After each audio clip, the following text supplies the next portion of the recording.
I'm gonna have only like 3 villagers because one's in a hole, one is stuck in one of the houses because it's partially underground, and one of them is something that I can easily capture, like trap it in another hole. I have yet to do so though.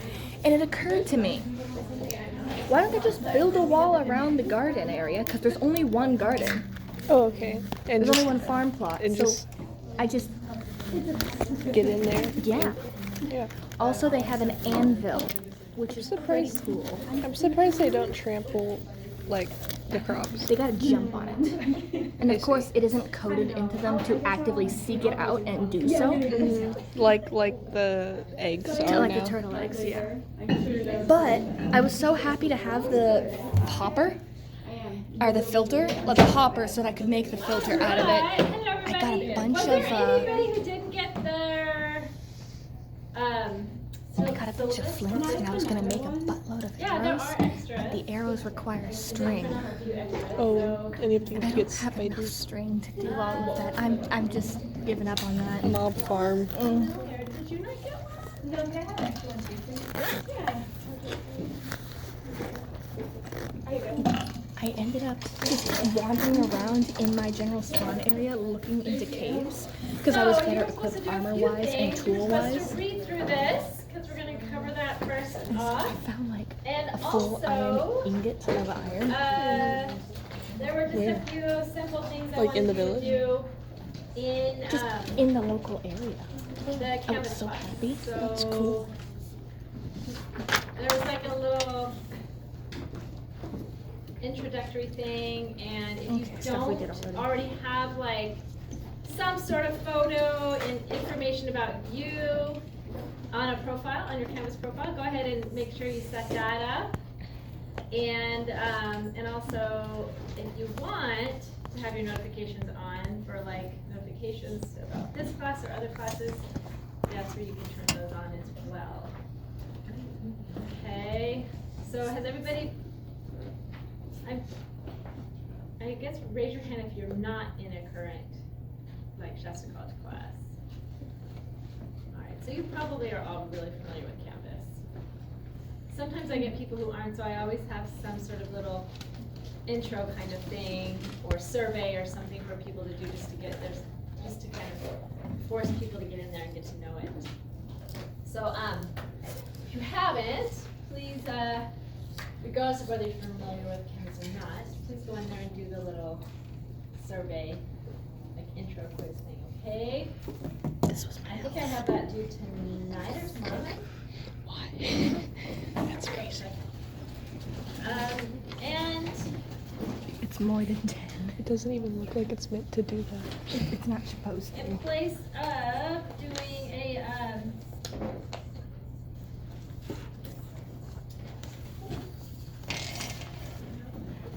oh no, I think I grabbed the wrong ones. It always makes me In happy to place of see you doing with the book I attendance, gave you. I'll Like give I back get it's your in a book, little but like name card.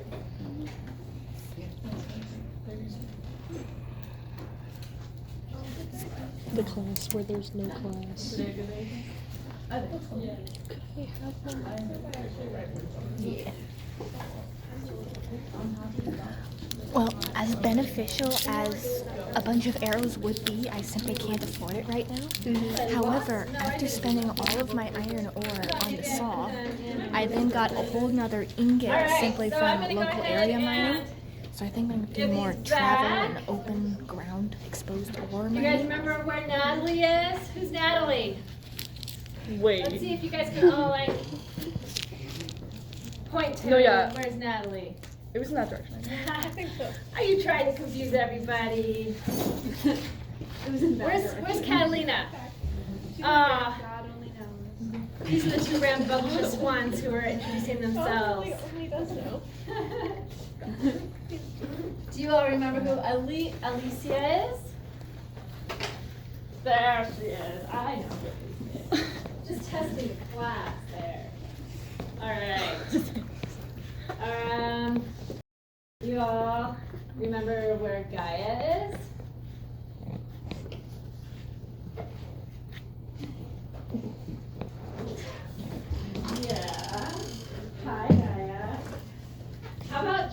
Jasmine? Where's Jasmine? You guys all remember really well. It does help that I currently have or have had many of you already as students. All right, let's see here.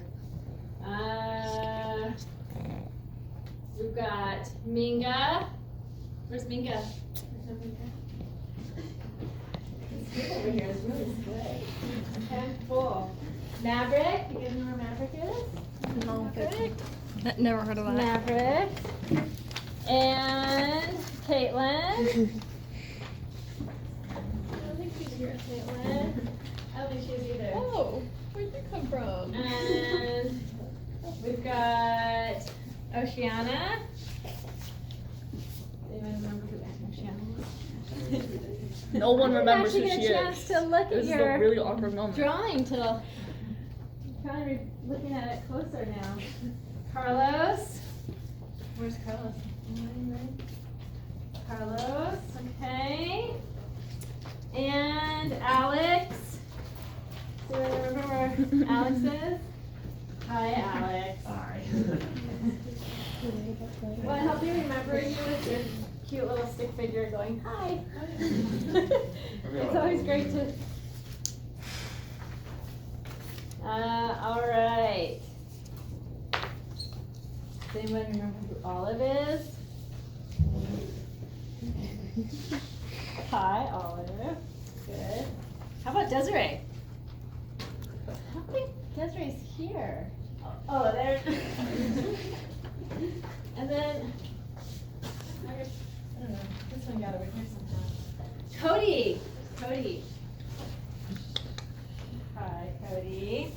I got Jade. Wait a second. Did you were telling me you didn't introduce yourself last time? That's right? true. Because it was funny, because you forgot. Well, but on hindsight, I thought about it later and I was like, didn't we talk about your favorite mushroom? No. Was that yours? Yeah. The I'm California so golden confused. as well. I think He because didn't you guys see were it? both talking. I think I thought it was like a combo intro or so. I don't know. My brain was like, so I'm gonna save your answer. Oh, okay. And then do we have a Alistair? We have an Alistair. Great to have you. And then Azrin. I know. We do have a class full of really cool names. Oh my gosh, Azrin. What a vowel. You're hiding from me, I know Yeah. it. I was following you in, I was driving behind you. Really? I know you're not joking. Is Alright. that how I should call you? Last but definitely not least, will you please introduce yourself? Hello. Hi. I'm Jade. I drew a banana slug because I like them. They're simple. I see them everywhere over at the coast. I made my poor friends take this class with me because I make them do everything with me.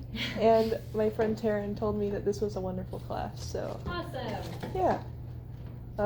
This is my character. I'm holding a little sad flower, and my son is in the corner. I'm doing natural sciences, and I'm gonna transfer over and major in zoology, interdisciplinary sort of thing at Humboldt. And yeah, that's it. Awesome.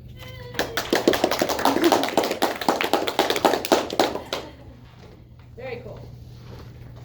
And I apologize again for that. So I was like, I think we just have one more. Sorry. Oh yeah, you said 3 more people. I was like, I don't know. And it wasn't the right number. No. Was it? Yeah. Yeah, sorry. Because I knew you were here. All right.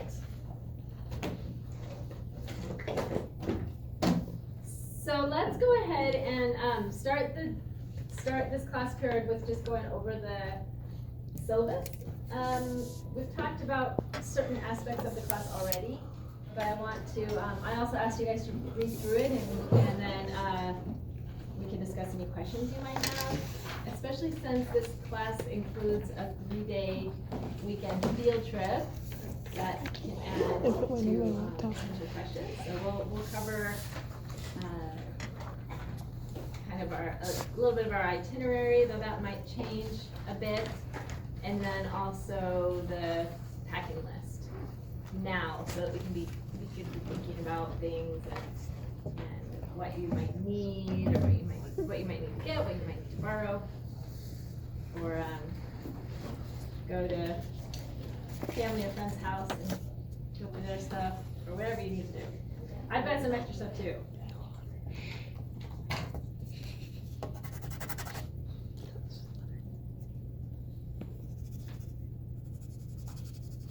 Seems like there's always something going on. Right before I was getting ready to run over here for class, one of our exchange students, her mom, we knew her mom was coming in town. We thought she was coming in yesterday, and then some stuff happened, and then she came in like just a little bit before I was leaving. So it was like crazy, and she flew in from Brazil, and she had like special little things to show us from Brazil, and I was like, I gotta go to my class. Bye. And it's all kind of happening all at once. And yeah. Flew all this way, you just ditched her just like that. I know. You know, the timing is weird. Like, it would be, yeah, it would be nice, you know, if that had happened over a weekend, but it didn't. During a busy school day.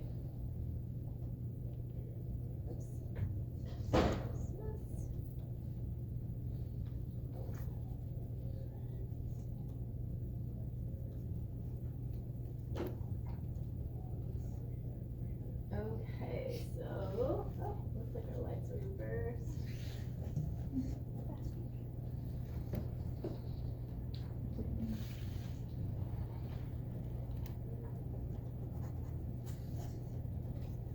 Alright, so hopefully you've got all the dates down for, our field trip is not this weekend, but the next. And we are gonna be leaving in the morning, Friday morning. We'll talk more about exact times. And then, we'll be getting back then Sunday evening. And I think we kind of talked about course objectives already. Major topics we'll be covering. Obviously, grading procedure is important. Coming to classes is important. Paying attention, being ready to embrace all the experiences that we're going to be having on the coast is important. Unless, of course, you know, something happens, you're not feeling well, or whatever. You know, just try to be ready to push yourself hard that weekend to embrace, you know, experience a lot, embrace a lot, and whatnot. You'll get field handouts that weekend, and then I'll be having you do like a final write-up at the end of the experience that you will submit after you get home. So you'll be submitting that through Canvas. So this is a, you know, short class, just 3 weeks, and it's just 1 unit, I think. I'm remembering, I'm like, yeah, I think it's 1 unit. Kind of mixed between lecture and lab, is kind of switched into that 1 unit. And so there's not a lot of actual, you know, like I don't have quiz or test. It's just we cram in a lot of information at one time. There's not really time for you to do a big test or anything like that. Though I love testing people, so that's too. And then let's jump over here to the topic schedule. We're already a little bit behind on that. That's okay. We'll jump through that. pretty much I'm trying to give you an introduction of the geology and then major organisms, that some background on major organisms that we will run into when we're out there. That's the goal of these class periods. And also to prep for our field trip. So I hope you've had a chance to read through the packing list. If you've got your handout, you want to turn to that. And it might be a good idea to go through it first, and you can make a mark next to the box if you have that. If that helps you out. And then when you actually pack, then of course do the check off those boxes. If you want to put mark by anything that you don't have or you're not sure you have, or how to do it to help yourself think about it for now. But I have all this recommended stuff. These are things that I recommend for being comfortable and to have an enjoyable time on the trip. It can often, I actually didn't look up the weather yet for that weekend because it's still kind of far away and things can change up until the day of. And so most likely always prepare, even if the forecast doesn't say rain, always prepare for rain in that part of the state. And tent.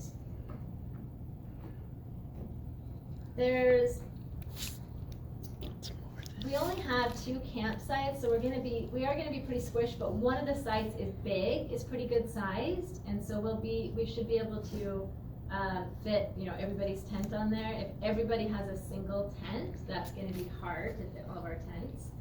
And so I'm hoping that if you feel comfortable with it, that some of you guys will share, and then that'll lower our tent footprint and also will lower the amount of things that we're taking with us. We will have a trailer, we'll have some space we'll have 2 vans and at least 1 trailer, maybe 2, depending on how much gear we have and whatnot.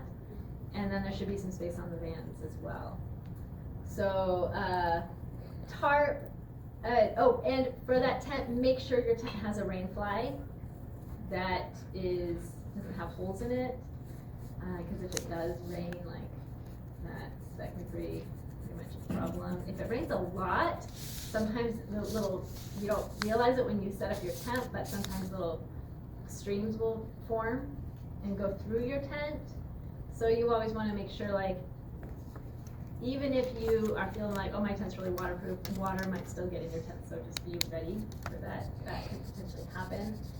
A tarp is nice to put your tent on or cover your tent if it's if your rain fly doesn't end up working as well as you hoped or whatnot. Sleeping pad, sleeping bag, these are important for comfort. Obviously you don't have to have the sleeping pad, but it's especially nice too if the ground does end up getting wetter than you think. That can help keep you dry and insulated. If you don't have any kind of sleeping pad, then your heat will just get kind of taken by the earth. It gets pretty cold. And a warm sleeping bag, maybe even an extra blanket too. It can get chilly at night. So those are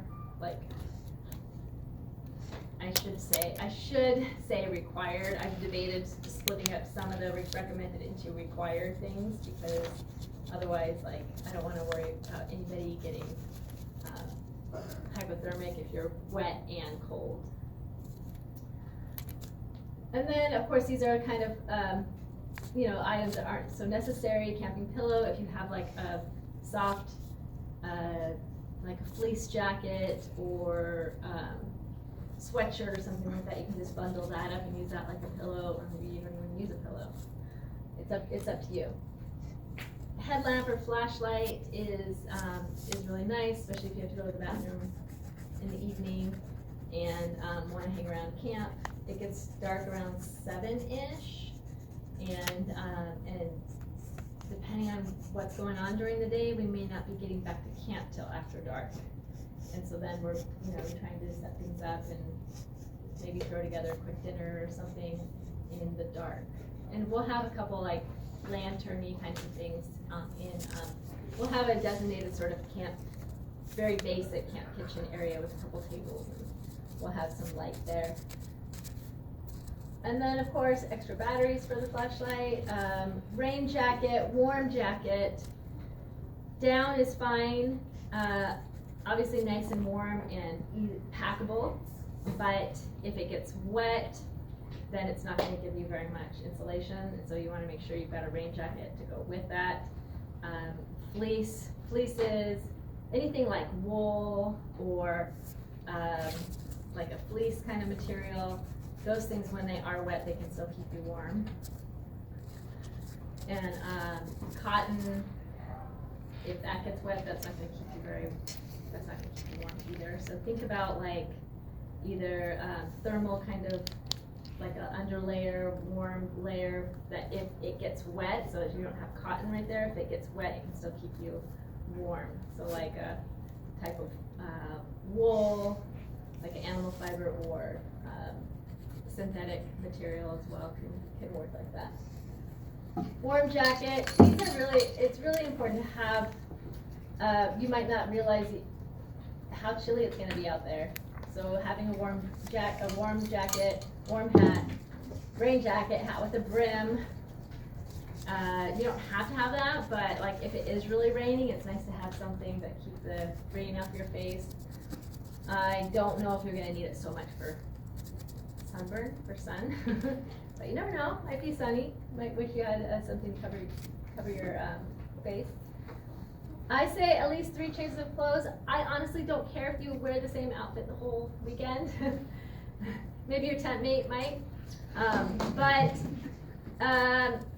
We, like I said, we don't know how wet we're gonna get, and you never know. And then when we're checking out the tidal pools, if you trip or something and get in the water, you want to have. Did that happen to you before? Yes, I found that exactly. Okay, so it's nice to have that extra outfit just in case something like that happens. And same thing with shoes, a couple pairs of shoes. Sneaker waves will also get you. Seems like that happened on the same trip. What's that? Some people got hit by some sneaker waves and fell in one of them. That's really dangerous. Yeah, we'll definitely talk about that when we're out there. But yeah, there are people die out there not paying attention to those sneaker waves, and it is definitely not something to take lightly. So when we're going to be looking at tide pools and stuff, always make sure you're keeping an eye on what's happening with the waves and whatnot. They're okay, just very soaked. What's that? They're okay, but just very soaked. Yeah, that's good. Extra socks. Try to have, of course, if you love having cotton socks, that's fine. Just try to bring a couple wool or synthetic kinds of socks as well, that if they do get wet, they can still keep your feet warm. And again, warm, comfortable, something that's warm and comfortable for sleeping. Something that's dry would be really nice for you to be able to get into. And I'm gonna have like a couple of those pop-up things. And if definitely one, maybe 2 of those. If you end up wanting to bring one too, we can bring one and then see what we have space for in the trailer. It might be nice to have a few of them around if it does get really rainy, for people to kind of congregate under and hang out. And definitely earplugs are not necessary, but if you're a light sleeper and it's noisy in camp for some reason, the raccoons are snoring or something like that's happening, you might wish you had your earplugs. And speaking of raccoons, they are very cute out there and very daring and hungry, and they will truly come. They're not very shy, and and there was actually a student, I used to say no food in your tent. It's not even I wouldn't even put toothpaste in there, which can be tricky, because hopefully we'll have at least, I'm hoping we can leave one van so we can put that kind of stuff in. And we also have the bear, what do you call this thing? Bear box. I want to say bear cupboard, that you can put stuff like that into. If you just have an extra baggie that you put your scented, yummy smelling toiletries into, and along with your snacks and our food, that we'll put them in the bear box.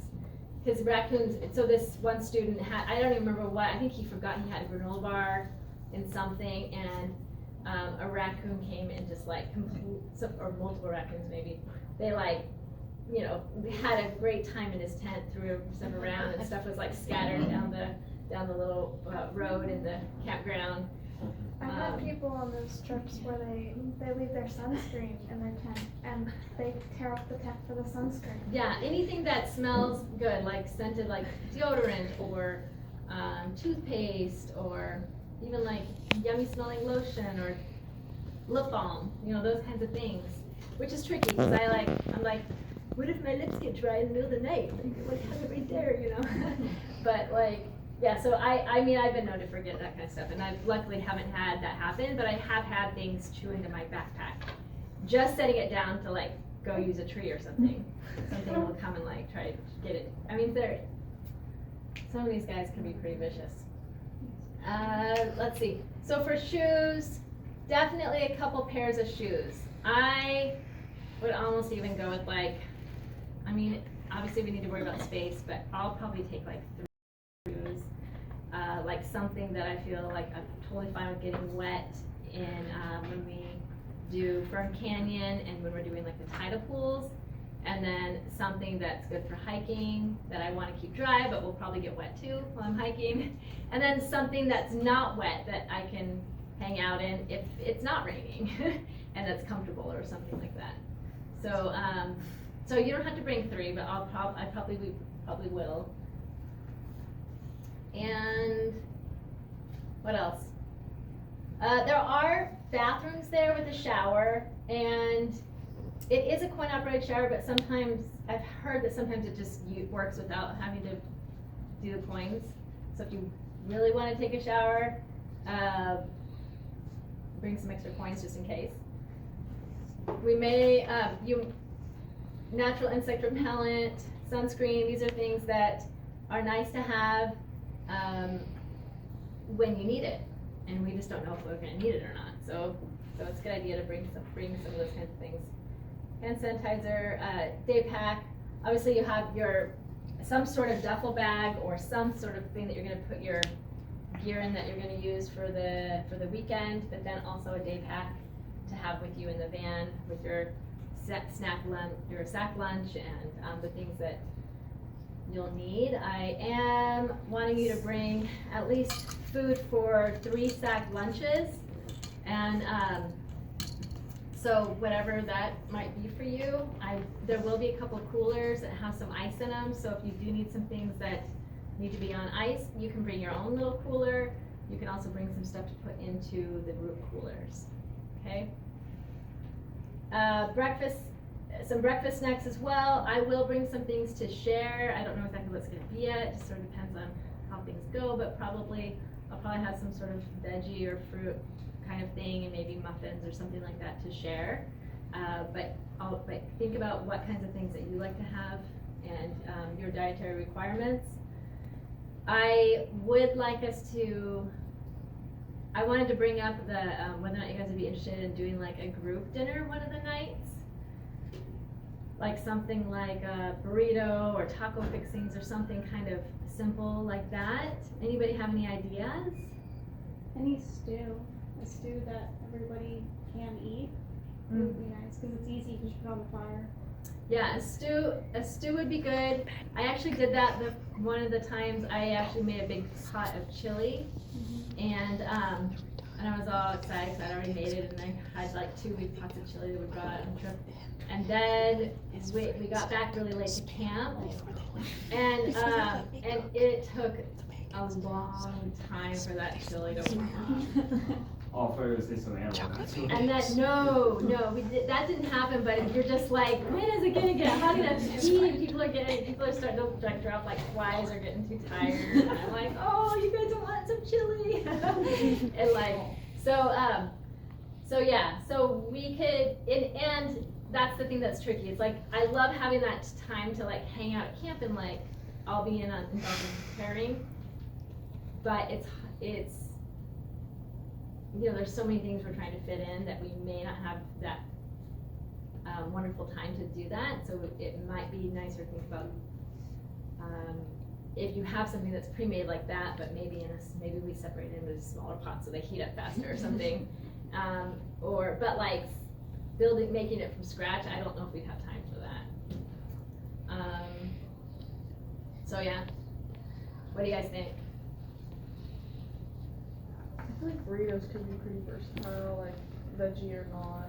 Like, The good thing about something like that is people can bring parts. yeah. And it's easy, and then we just like whatever people want, they can throw in there. Exactly like a bar. You can either just eat it cold, or we can have a couple pans for people to warm some stuff up. Leftover could be like breakfast burritos. That's true. I just threw that out there, but yeah, that definitely doesn't have to be the thing. But yeah, people can do like That could be Tacos and fast burrito. too, because like you could do tacos or burrito, and then like if you're gonna put meat in it, it cooks pretty fast too. Mm-hmm. And if somebody, depending on, you know, what people wanted to bring, if somebody wanted to bring like, somebody could already cook if you wanted to bring ground beef, someone could just bring a baggie of already cooked ground beef. So then it's like easier faster. I just know from experience what happens sometimes is we can sometimes get in pretty late. So, yeah. What do you think, Oceana? Do you still want to do like a stew? Were you thinking of like making a stew pre-stew or making it together? Around 7 when Reed would talk about late, like, yeah, we might get back at 1. We'll like obviously Do you get wanna make everybody's stew? dietary restrictions and make sure the stew is compatible with everybody. That'd be really fun. I love cooking, and I like more than all of it at once, so. Should we make a list of everything that people are allergic to? Remember the. That'd be The good. big allergy How list. about the back table, you guys? Hello back there. What do you think about a group meal? Do you have any ideas? The tacos sounded nice. Tacos. And Yeah. the stew. We could we could have a stew and people could just like sample a scoop of it. And then we could also have the fixings for like burrito / taco kind of things.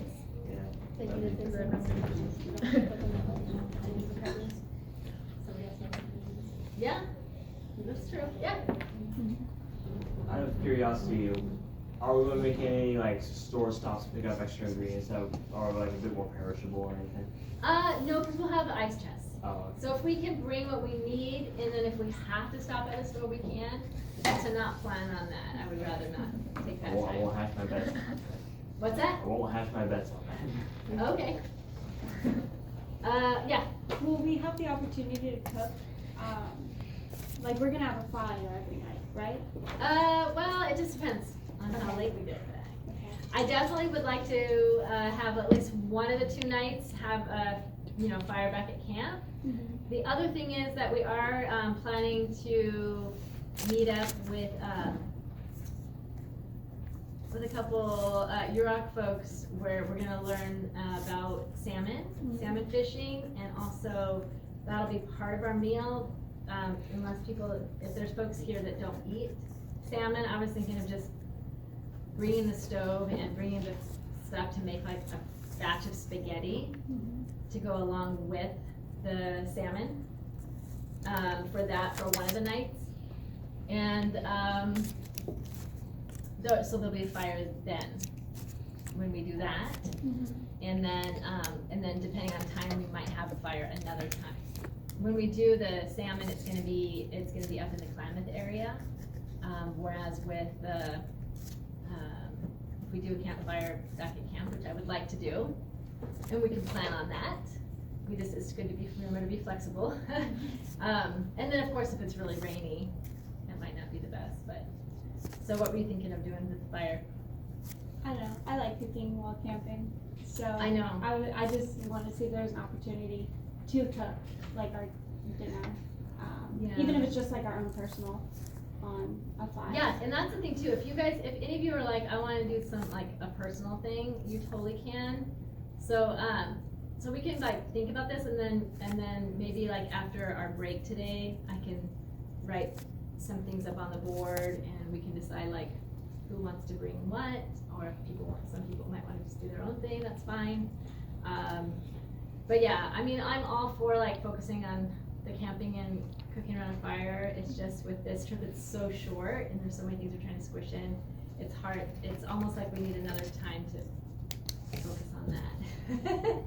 Which I hope we actually do with our club, which everybody in this class is welcome to come jump in our club activity whenever we do that, a campfire thing. So I will have some, like in the morning we'll do some hot water, and there'll be some things like some quick like hot drink kind of things, but if you have your own favorites you like to bring or want to bring some stuff to share, that's fine. But breakfast will be kind of generally quick because we'll be kind of trying to get going to something else. Of course, yeah, you'll find this trip is definitely not as big of an emphasis on, yes, we're gonna have fun camping, but like we're just sleeping there and trying to have fun there too, but really trying to get out and about and see things, experience things. Yeah. I have a question about, I know in the past we've had problems with like eating in the vans, and I know like these trips go, like we're going a lot, are we gonna be allowed to eat in the vans, or are we? I hope so.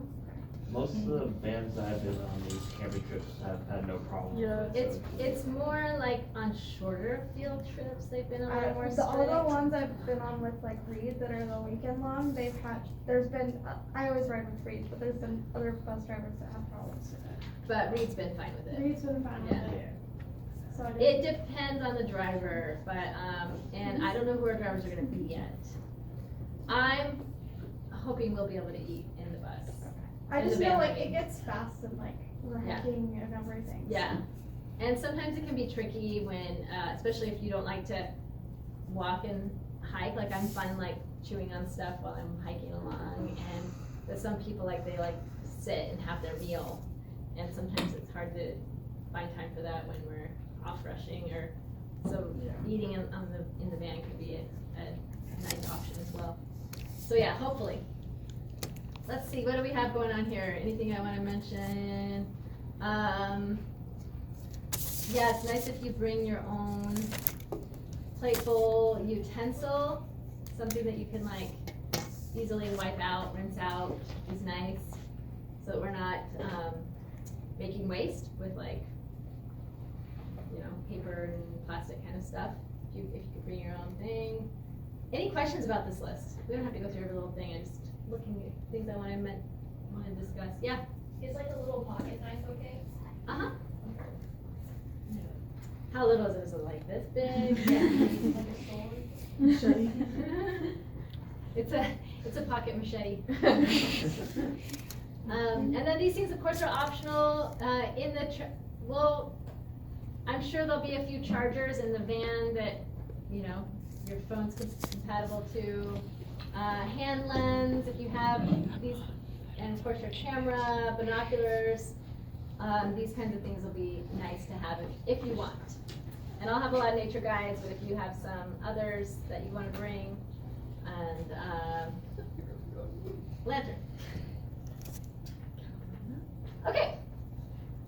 So for our plans are to, I guess we could switch these lights on. We'll plan to meet at, it's really small too, now that I think. You guys all have your own to look at as well. The plan is to try to leave from here at 8, so if we meet at 7:30, that gives us enough time to pack up and get going at 8. And we'll just head right over. Sometimes I'll make a couple stops and we'll talk about some stuff, but then later I'm always like, oh, but now we don't have time for this or that at the coast. So we might just end up just shooting right over, talking about some things along the way. I'll have a little experiment with having radios in each van, so if I talk about something, the other van can hear too. And we'll get to Sumac State Park, set up camp, and have a tour. I'm hoping, the plan is that this really cool guy we've worked with before, his name's Coach Ease, and I'm hoping that he will be the one that, I think he's gonna be the one that we're gonna meet up with, but he's super open to all kinds of questions. He's of the Yurok tribe, and all kinds of questions about his tribal ways and whatnot. And we'll explore the Yurok village that's there, the Sumeng village. And this is our low tide time, is that evening is the lowest tide for the weekend. So that's what we'll be doing like before it gets dark. We'll be fun, and then explore Sumek. That's kind of the plan for Friday. And then that night, dinner at camp. This is our kind of group dinner you want, sounds like we kind of want to do that. I'd like to do that. And then once it gets dark, we'll head down to Agate Beach and look for glowing things that day. And then the next day, we're going to be trying to get, stop some visitor centers here and there whenever we can fit them in. There's a lot of really cool visitor centers in the area. And Fern Canyon, do Redwood hike, and get up to the Klamath River, the mouth of the Klamath, and then learn about Yurok salmon fishing and prep. And that's about an hour from camp. So we'll probably get back to camp kind of later that night. So that's the plan for the first couple days. There's a couple things that I'm still dialing in that haven't fit in there, so the plans might change a bit. And such as visiting the Marine Center in Trinidad. I'm hoping to do that around this time. And when and then we can kind of fit in. Has anybody ever been to the Trinidad Museum? The little town of Trinidad. Have you? Yeah, they have a cute little natural history area and some really neat cultural stuff. So if we have time, we might jump in there. Anybody ever hiked around the Trinidad Head? Yeah, that's neat. There's just so many cool things to do. Just not enough time to do it all. And then I mentioned fitting in the dunes. So hopefully we will get a chance to do that and visit the Arcata Marsh and do a little bit of birding in that area. So that's pretty packed tight, and like I said, I'm trying to maybe fit in a couple more things into that schedule. So you can see that our schedule is tight, and so there won't be as much chill time at the campsites as maybe some of you might like. But anybody likes doing s'mores? That's what people think of when you think of campfire. But we can do some s'more stuff. And if it's not too stormy the night we're at camp, maybe we can have that set up and then go look for glowing things. Or go look for glowing things and set up our fire or something like that. All right. It's supposed to be dark the day we go look at the Shoot. and things. I actually forget. I forgot. I think Because so. I know sometimes the mood is just No, I too know. bright. Every time I've gone, I It haven't been able is. to see it. Yeah.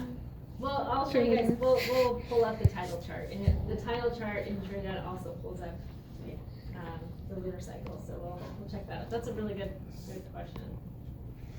It tends to almost always. I've been out there when it's like daylight on the beach at night because the moon's so bright and you just don't see the bioluminescence. All right. So. Okay. So during our break, we will. Oops, not that, you guys. That's later. That's really. All right, let's zoom through some stuff here. Did you see the effect she had when she opened another thing? What? Oh yeah. The tab Just squished got warm all of a sudden. Okay, because how many people have lived the rock cycle? A lot of you are, so we'll zoom through it fast. And it's stuff that we learned back in elementary school, or if you were homeschooled, I'm sure you learned it homeschool as well. And so basically, three major types of rock: igneous, sedimentary, metamorphic. Does someone tell me what igneous is? Has to do with fire. It's cool. It's cooled magma, effectively. A lot of molten magma, when it cools down, turns into igneous rocks, and depending on the speed and the initial temperature, can turn into different kinds of igneous rocks. Such as when lava cools rapidly, it turns into the most classic igneous rock, obsidian. Turns into glass, effectively. Awesome. All right, we just learned all about that. We can jump past this whole lecture. No, I'm just kidding. No, that was good. Yeah, it has to do with magma or lava. If it's magma, It's in the ground. in the earth, and then if it's lava, it's out. So if you're an intrusive igneous, right? And but yeah, that's awesome about like how the cooling. If it's cooling slowly, it has time for crystals to form. If it cools fast, no crystals, like glass. So so awesome. How about anybody want to jump into like what's sedimentary?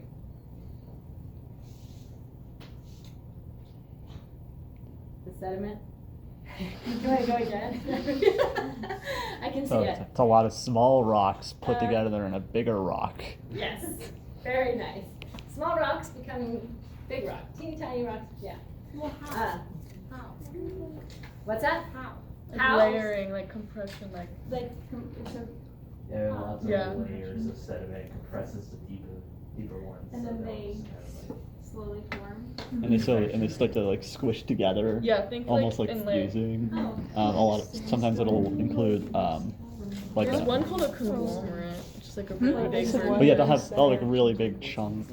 Yeah. Sometimes Yeah. a lot of it can include things like mud in there too, binding the Or rocks like together. terrestrial, like organisms. Or yeah, organisms. It is just a bunch of small rocks held together by suction. thank you. We'll get into them a little more in detail. So this is just a big overview, Ocean. Okay. and then we've got metamorphic, which, if you hear the word like metamorphosis or metamorphosize, am I saying that right? Like, you know, what happens to a caterpillar when it becomes a butterfly? Metamorphosis. There we go.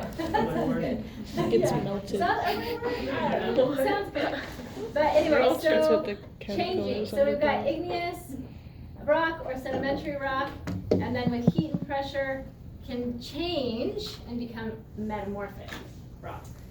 And those are the main three types of rock. We'll get into some examples of each of them, but I love that they can all become each other. And with weathering of both metamorphic and igneous and sedimentary, you get sediment again, which then can become sedimentary rock again. There are some sedimentary things that are put in the sedimentary rock category that aren't just sediment layering. It's actually like things can precipitate out. Like there's a tufa kind of rock. There's also some biological organisms that form, like cyanobacteria. They'll form these really interesting, considered more sedimentary types of rock, and they're just a whole bunch of like cyanobacterial organisms that just have layered into each other. And then of course we've got coal, layers of just decayed plant material that gets, compressed in. That's coal, and that's considered a sedimentary rock. So it's not just little tiny rocks. It can actually be like biological, like living organisms, things that were alive at one time. Shock is another one, right? What's that? Shock is another one. Yeah. Yep.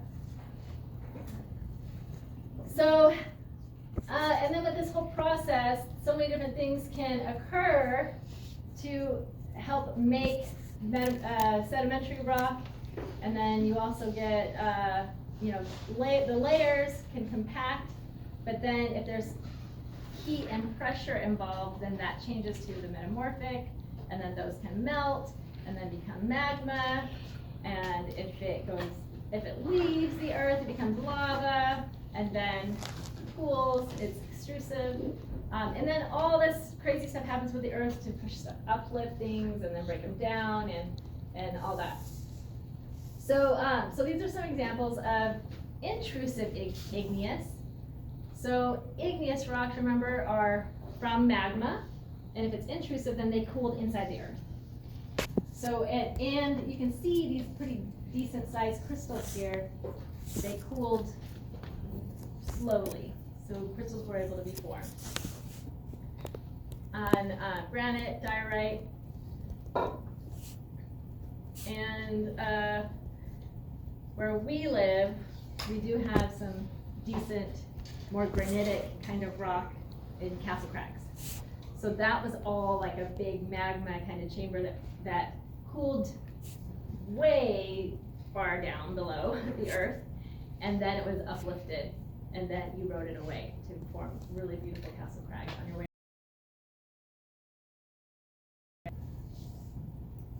So like this, here you have some intrusive rock cooling, and then being lifted up, and then weathering.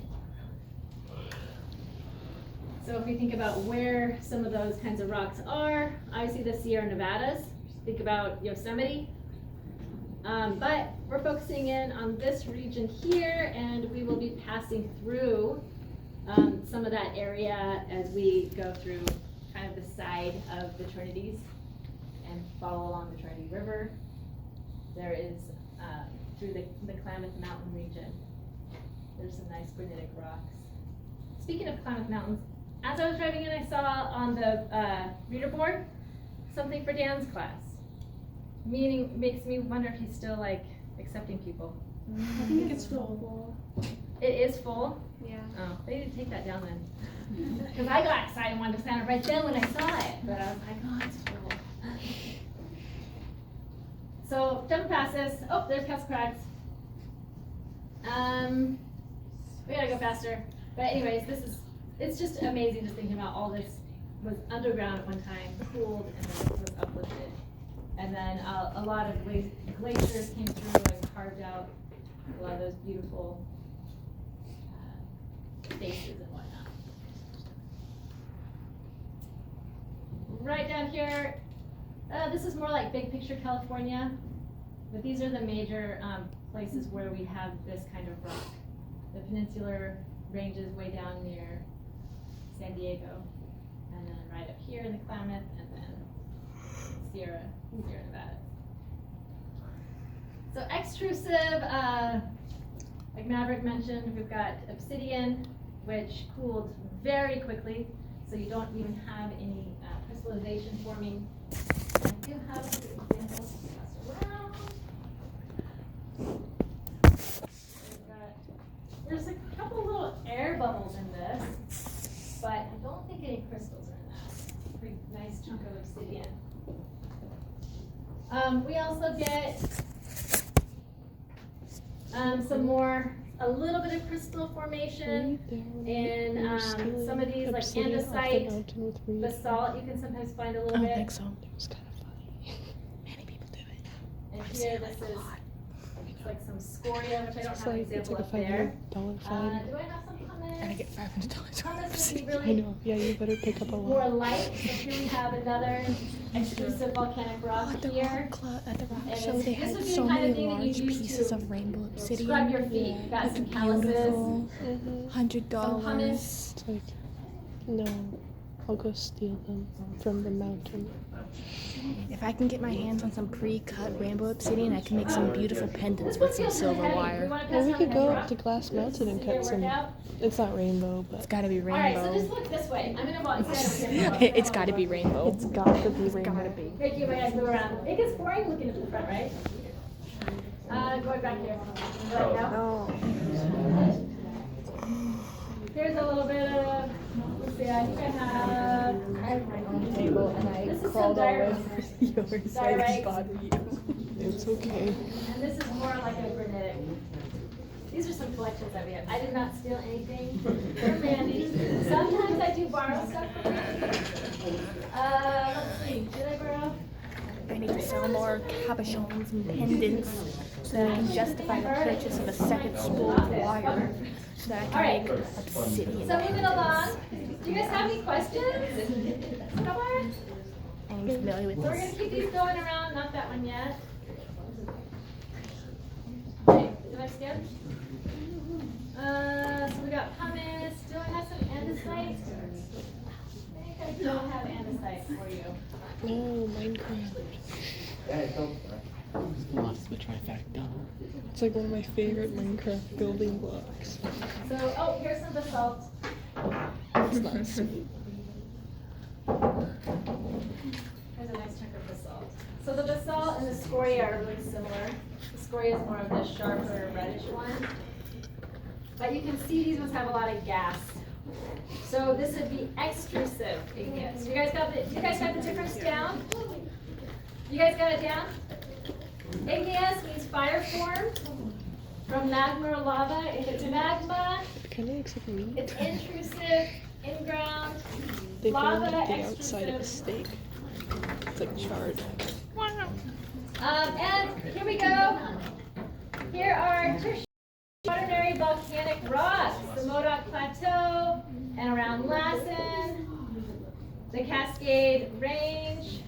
Lassen's the most southern point of that. All volcanic stuff. We've got a few volcanic spots, that orange little coming through here and there. So, Lassen, drink water out of it. Shasta, Modoc Plateau, Some good water lava stone. beds, That's probably a sponge. Water table. Obsidian Dome, and Glass Mountain. All right, so sentimental. Sentimental. Sentimental. Sorry. I get so sentimental when I think about sedimentary rocks. 5% of the Earth's crust, but 75% of rocks on the surface of the Earth. And these are some examples. Conglomerate. I think I heard someone talk about conglomerate. I think I've got. Where's the rest of the conglomerate 25%? somewhere. So conglomerate would be Because everything else would be a like liquid. Where here. are the other You've rocks? got bigger rocks They're not rocks, blending they're liquid. into Where are the other rocks? maybe some mud, other material around Where are it, the and other then rocks? They're igneous rocks. not high pressure, a little bit of pressure, So not layering that happened. And Only shale rocks would crust be can they cool. mud, like a fine So grained kind of where do we see mud. rocks? Sandstone obviously is sand. You have like sand dunes that then become petrified, would become sandstone. And coal, remember, is the natural biological organisms that died and layered and layered. What about limestone? Do you guys know about limestone? Not really, no. Limestone is considered a sedimentary rock. And It's water that has calcium carbonate dissolved in it that when it drips down something deposits it on its surface. It happens a lot in caves. It's like what a lot yeah. of stalactites are made out of because they drip down Stalactites. all around and it creates a little cone as the sediment gets deposited onto the side of the.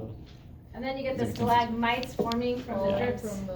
It also happens Yeah. in people's They go bathrooms. It's down. called limestone. Right, yeah, so if you've got a limestone cave, JD mentions it also sometimes happens in people's bathrooms because of a lot of the time hard water yes. has sediment in it. Like Yeah. How many people have a shower that's like a cave? Isn't that cool? You have like Just all this stalagmites. limestone. You have such hard water that. Yeah, that is cool. That's crazy. I wasn't very sure of a bathroom designed to The look like alignment a needs cave, aligning but a material. bathroom that has become a cave purely because of the amount that's in the water is very funny. Yeah. That would be really. You didn't design it to be a cave, You it just could be became. like, yeah, we just never cleaned our shower and then it just turned This would into be this. awesome. And we have really hard water. It would be. The whole I would get scared. the housing. You would So- get scared if you were an ant. Limestone, But it what is if I get calcium. stuck? I don't think Carbonate. it goes deep. And actually, a lot of it is due to just like organisms that have shells, and then layers and layers and layers and layers of them. And also think about corals, so coral reefs. And coral, think of a coral reef. It's all made by these living organisms that use There was calcium pink coral carbonate, exude slabs I calcium could have carbonate, bought make at the rock these show. little I apartment didn't see complexes them. for You didn't see themselves. them? They were pink. And then when they English die, new corals form on They top. weren't too expensive. You And could on probably top and order on some top. online. And then after a while, that can turn into limestone, all that coral. So these are all like, so calcite could come from that. It's similar kind of like, it's just maybe it's pulled out of it, so it's like a component of calcium, it's part of it. So I don't know if I've ever experienced a calcite cave. Maybe there's like,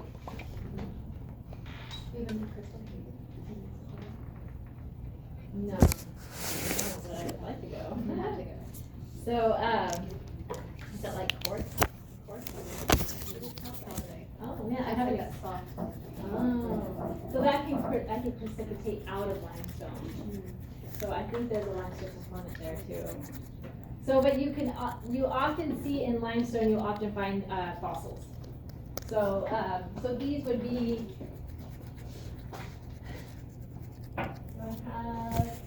this is a fossil First to here. become And fossilized this is in actually walls. sandstone with fossils in it. Sedimentary rock is the kind of rock you would find fossils in, because things die and then get layered in it, in the sediment. Whereas you're not gonna find a fossil in obsidian, because it was like lava. It was just probably burned, whatever, everything was around it. Some but- metamorphic rocks are And then what's the other one? And then metamorphic, it's so much heat and pressure that it would like change those fossils, or they would just get mixed up and it would be really hard to see them. So chemical, biological, so this tufa, I think I might have an image, but it can get pulled out of water and form these really cool towers. So you have like minerals precipitating out of the water. Let's see, do I have an image of that? Oh, here's Great Valley. Sediments. Lots of sediment. A lot of riverbed. Agate Beach. So when we look at the cliffs of Agate Beach, that's gonna be, a lot of that is gonna be like mudstone, sediment, sand and mud layers, sedimentary rock there. Fern Canyon, when we go in Fern Canyon, we're gonna see some more conglomerate kind of walls there that are kind of on the edge of being sedimentary rock, or still fairly loose. Sometimes sedimentary rock conglomerates can be fairly loose. And this is that kind of, this was when it was really green. I don't know how it's gonna look for us now. Might not look this lush and green, but that's my now almost 21-year-old. Oh, jumping off that. Sandstones. And more sandstones. So now metamorphic, you have, you can have Why does she always call me now? igneous rock, sedimentary rock, it changes Grandma with wants heat my and pressure, help it at becomes 7 something else. p.m. On a Wednesday. So She probably wants sandstone wood. becomes quartzite. Shale, when it has that high heat and pressure, which shale is like a kind of a mudstone, it can become slate. I think I have some slate over here. And then limestone becomes marble. So when limestone has high heat and pressure, it can become marble. Oh, here's a really nice, here's some really nice, I have these around, sandstone examples.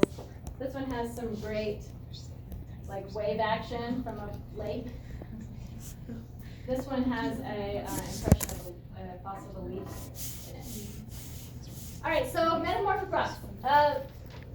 Some of the oldest rocks in California are these kinds of rocks. What does granite become? It becomes a really nice rock. Yeah.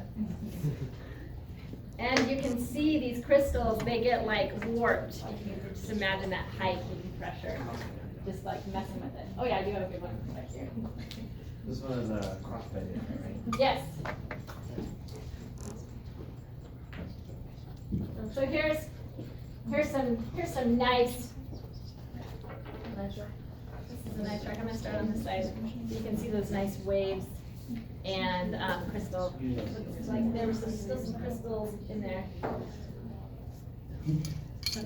Look at it. Look at this. Are you ready for a cliffs. trip next week? Some of the oldest rocks in California are in the San Gabriel Mountains of Southern California, in the Santa Monica Mountains. Slate and gneiss, dated to 1.7 billion years. And it's a lot like this material. I'm not sure if this actually came from there, but this is what some of the oldest rocks in California look like. Uh-oh, sorry, that wasn't nice to steal it from you. So greenstone, we're gonna find greenstone on the coast. And it's really cool when you see it because you're like, that is really a green stone. And it is called a greenstone. And it's, there we go, metamorph. Metamorphose. I still have a hard time saying it. Cody, let's hear it. Metamorphosed. Metamorphosed. Still sounds weird. I love it when the mom Oh, you is know that one. So this greenstone, to me, when you see greenstone, it kind of looks like a sandstone, like a green sandstone, but it's not gritty, so it's more of a smooth. Hi. Do you want to give anybody any advice from last year's trip? Hi, I went last year. It was really fun. I think, did it rain? Probably. So make sure you have rain fly, 'cause it's probably gonna rain. It's really cold at night compared to the coast. It's a lot of fun. Are you guys gonna go? We're gonna do the, you're yeah. Some of the, some of the, some things we weren't gonna work out. Okay, caught things. Yeah. I The don't know, ask thing lots of questions, that is makes like it more interesting, even it if sits you up like think it's beside from the dumb, ground. dumb question. Yeah, no questions are dumb. Just because I got wet this time. Except, can I ask a question? That's kind of a dumb question. Did they get that one too? Just ask. They're like $40. What else? I don't know. I would go try to see the bioluminescence at night if you can. I didn't get to see it. Oh, yeah, that's good advice, because sometimes, like I said, we're pushing pretty hard. That first night, we shouldn't feel like we pushed too hard. But some folks do get tired, and Yeah. it's a little bit of a walk down to the beach, and it's Bring lots late. of snacks, because you're gonna be busy the entire time you're there.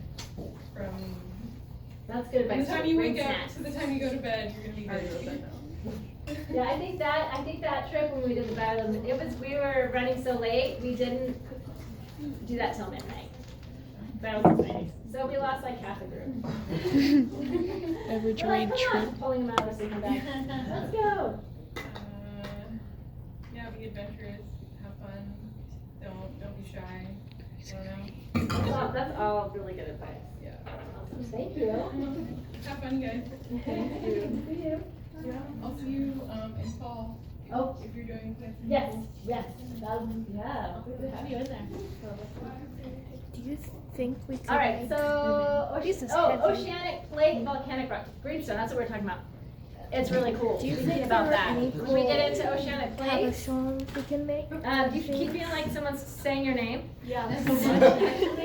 She's like, 'Cause this rock, I that's don't some think is really what this old rock is. stuff, and really cool to think Because about you that can it see at is the bottom, from you can see the the circles plates. from its layering. Yeah, we'll talk about it more. But you cannot And- see circles here. But you can see. Do you guys have?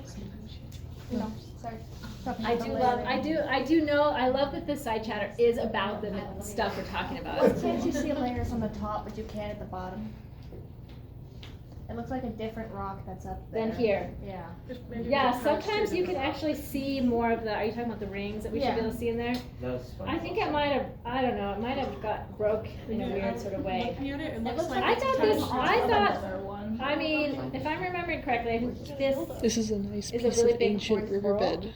Oh, it's coral. So, but it should, like, this is a really Oh. good example of that. no, but the horned corals, they'll have something going on in them too. Okay, so that's where we're on the group from. Okay. So this is like, yeah. Now, everything. now me questioning. No, coral makes a lot more sense. That's what I thought it was, but now I'm like, I have another horned coral in my office, I'll pull it out. This was just a really, I was like, that was really big, but maybe, anyways.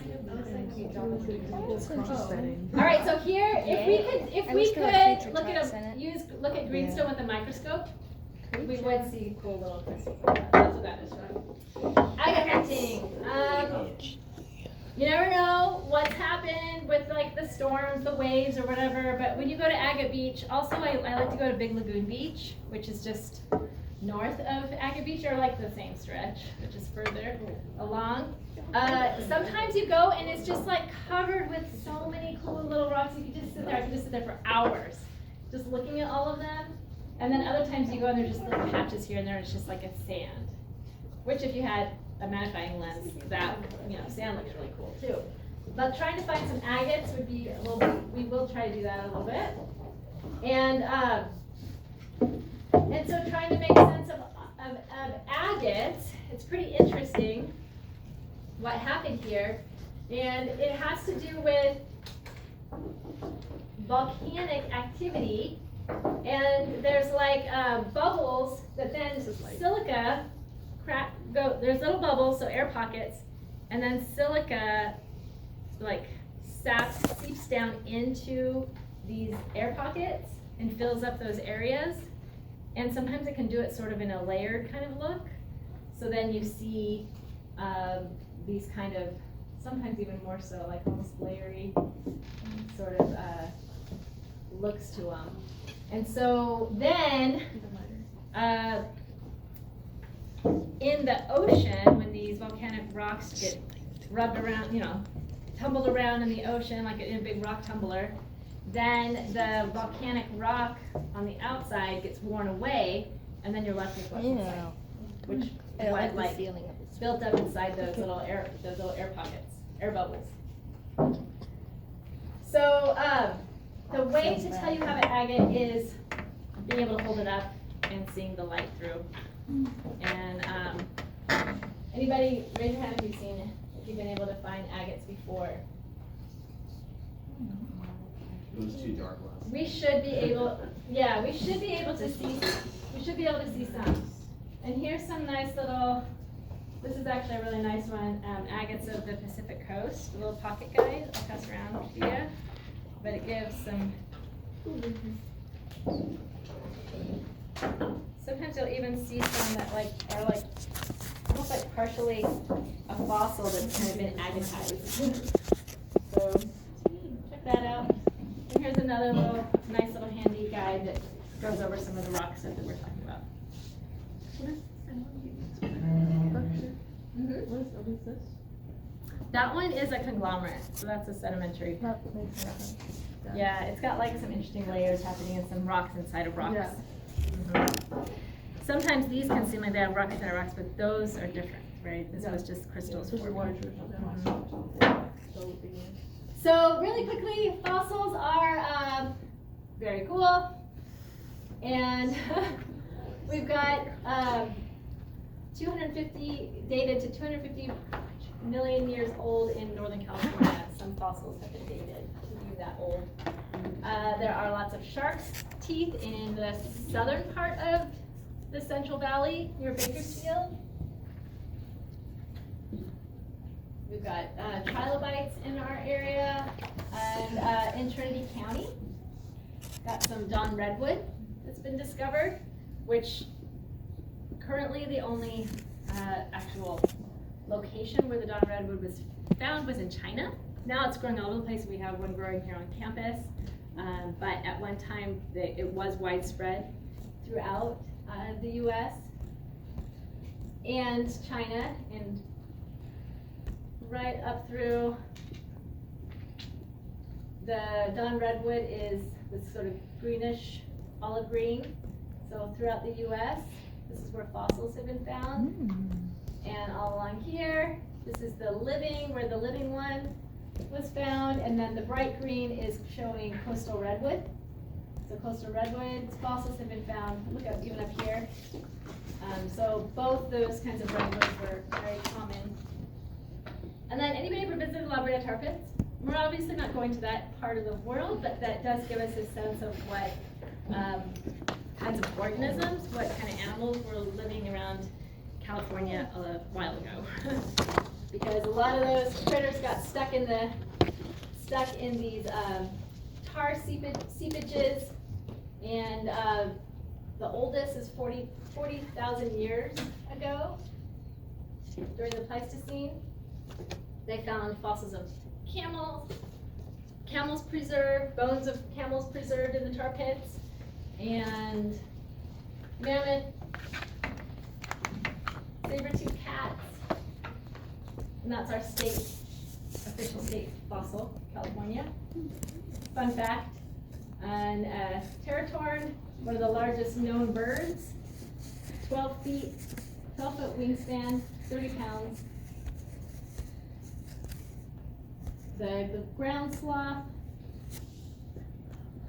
It's interesting thinking about all these things living during a time when humans were living around this time period as well.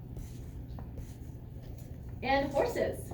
So before horses were brought over from Europe, there were horses here at one time.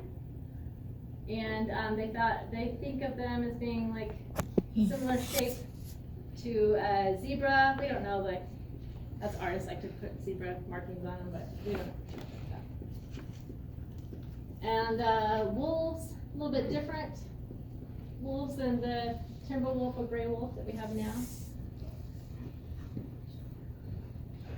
And so fossils will be found in sedimentary rock.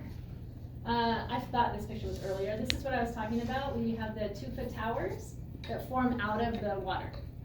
This is in Mono Lake, which is in more southeast of us.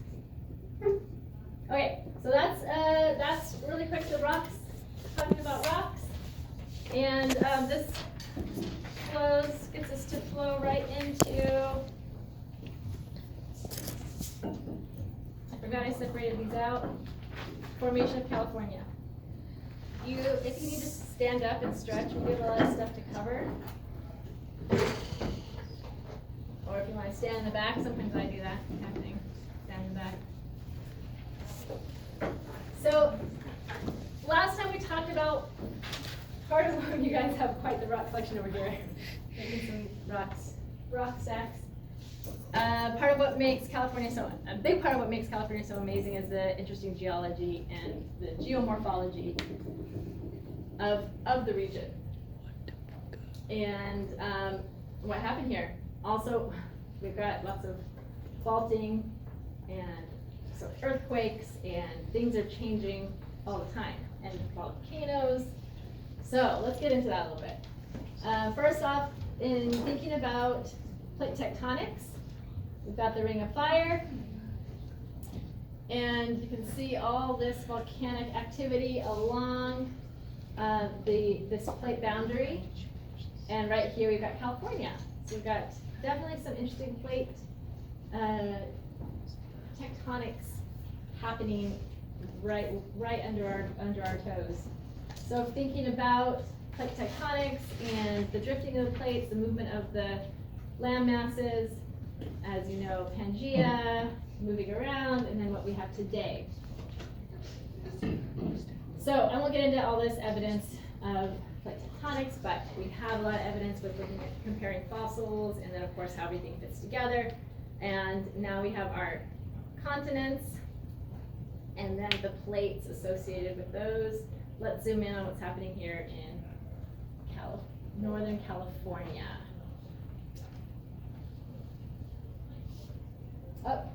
Oh, before I do that, let's talk about boundaries. Okay, so we have three major plate tectonic boundaries. As we think about all these plates that make up the Earth, it's the crust of the Earth. And the plates are moving different directions, and we have these convection currents from the core of the Earth that are involved with the movement of those plates. So we've got, between the edges of different plates next to each other, we've got different kinds of boundaries. You can have transform, divergent, and convergent, okay? So transform is where you have two plates that are moving next to each other. Can you think of any that we have here in California like that? Yeah, the San Andreas Fault. Where we have that happening right there, causing lots of earthquakes because it's moving, but then it like gets hung up on itself, on each other. They get hung up, and then pressure, and then it moves, and so you can have quite a big earthquake happen there. Divergent is where plates are coming away from each other, so you can have your big. You guys know what that's called in the ocean? You have like The ocean ridge? trench. Oh, trench. Well, the ridge can happen, as you have volcanics coming in, like forming a ridge, but then a trench. That's more what I was thinking of. Trenches and then rift valleys. So kind of a mixture as the magma rises, forming rifts. The ocean ridges is where the plates are formed, aren't they? Is where you push down from there. Right, so you've got an opening, and then you've got volcanic activity happening there, forming the new section. Yeah. Yep. And then you've got convergent, where one's colliding into each other, and then one goes under. Do you guys remember like which one goes under? What happens there? Huh? So if you've got two bumping into each other, one, depending on what they are, okay, there's different kinds of plates. There's either oceanic plates or continental plates, and one of them's heavier than the other. Oceanic. The oceanic are heavier, so they tend to go under the continental. But then if you have two oceanic coming together, then they're both heavy, or two continental. Anyways, it gets really complicated when you think about all those things and all the different plates on the planet and what's happening there. So California is interesting in that it's got, well, let me ask, which one of these is California? It has the ocean continental convergence, but then there's also the transform happening too. So if we're talking about how the plates are moving versus what kinds of plates, but you do have oceanic going under continental. So this sort of thing is happening here. But this happened first, if that's what you're talking about. We do have oceanic in the history of it. And so let's talk about the history of what happened here. This is California. So there's examples of all of them. We've got the divergent here with seafloor spreading, and then convergent with oceanic going under continental, and then we've got the example here of transform. All right, so let's zoom in here. With California, there's 4 major plates. But it depends on time period to really talk about the 4 plates. So really, there's the Pacific plate, the Farallon plate, and the North American plate, okay? So starting out with the 3. So here's the Pacific plate, here's the Farallon plate, and here's the North American plate, okay? So these are just like strips showing what happened with time. So there was those 3 plates. As the Farallon plate subducted under the North American plate, then the Pacific plate, which was next to the Farallon plate, comes in contact with the North American plate. And so now the Farallon plate is actually split now into 2 plates.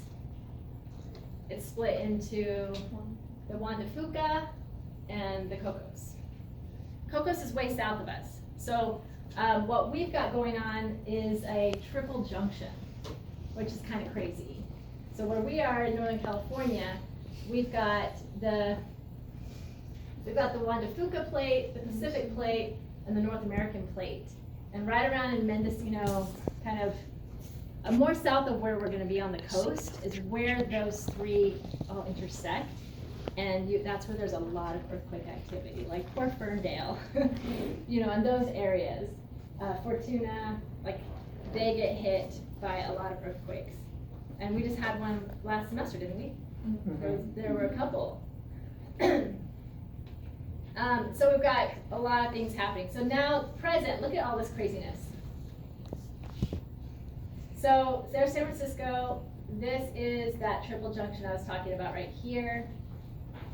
And then we've got the transform fault, the San Andreas, right here, that region. And so yeah, so here's the triple plate junction of Mendocinos, right here, that M. And there's another one down there, but that's south, we don't care. It's happening around, it's important. All right, so, whew, it is complicated, but really cool and interesting, I feel like. So obviously we think about the Pacific plate as going under the North American plate, but that's not really what's happening, right? It's the Juan de Fuca plate that's continuing to go under North American plate, and the Pacific plate bumps into California and is moving north of the North American plate. So it's the transform fault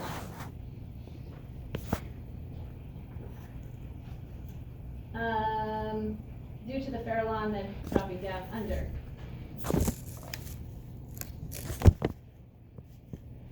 So,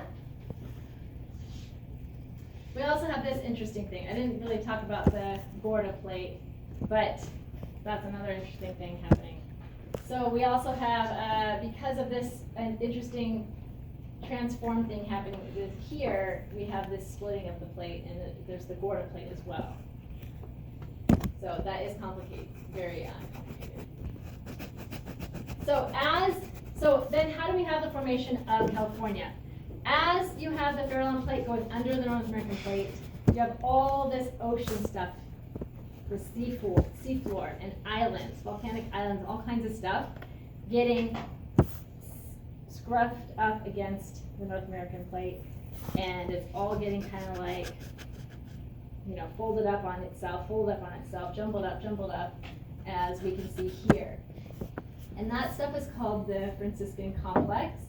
And then, as you have this plate subduction, that causes a lot of heat. There's water here, and we have a lot of volcanic activity occurring, hence the volcanoes that we have. The Sierra Nevada mountains were all that magma that then got uplifted, and so forth. So all this stuff here, we have serpentine rock, which mixes in with the Franciscan complex, and we have serpentine. I think I have some serpentine, which is really old rock in the seafloor. So in this, we don't have a lot of time to go through these in much detail, but it's pretty much what I'm showing here, but in more geologic drawing, showing the different kinds of rock, and showing that scraping up of the sea floor here, and mixing in with the volcanic, the batholith. We have Pluton here, volcanic rock there. So this is really old, the Franciscan Formation, and we should see some of that on the coast. 280 million years old, that metamorphic rock that was scraped up.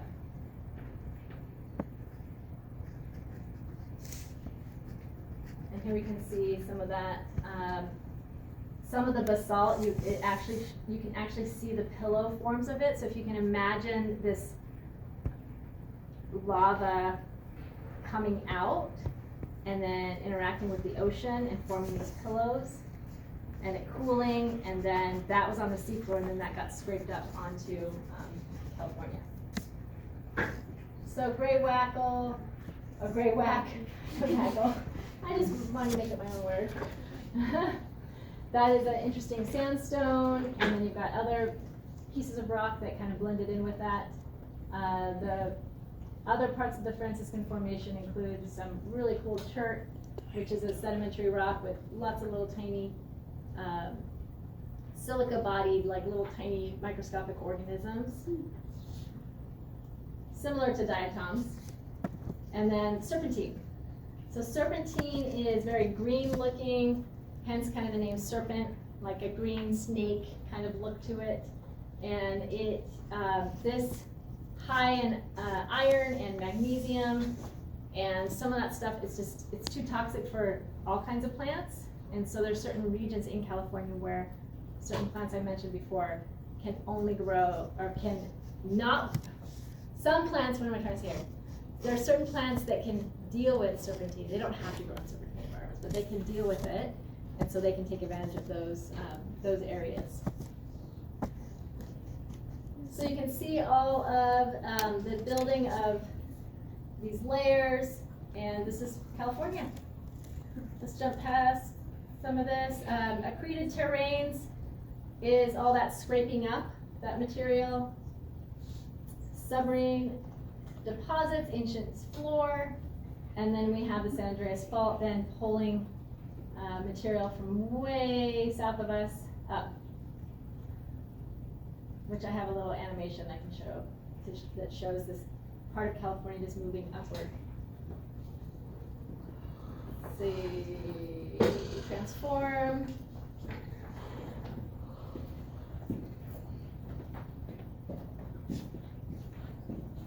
So here is the Mendocino Fracture Zone, just San Francisco, San Andreas Fault, and then right in the region we're going to be is the Mendocino Triple Junction. So about 300 miles of movement of coastal land from western Mexico moved upward. I mean, with time, due to the San Andreas Fault. It's pretty amazing to see that.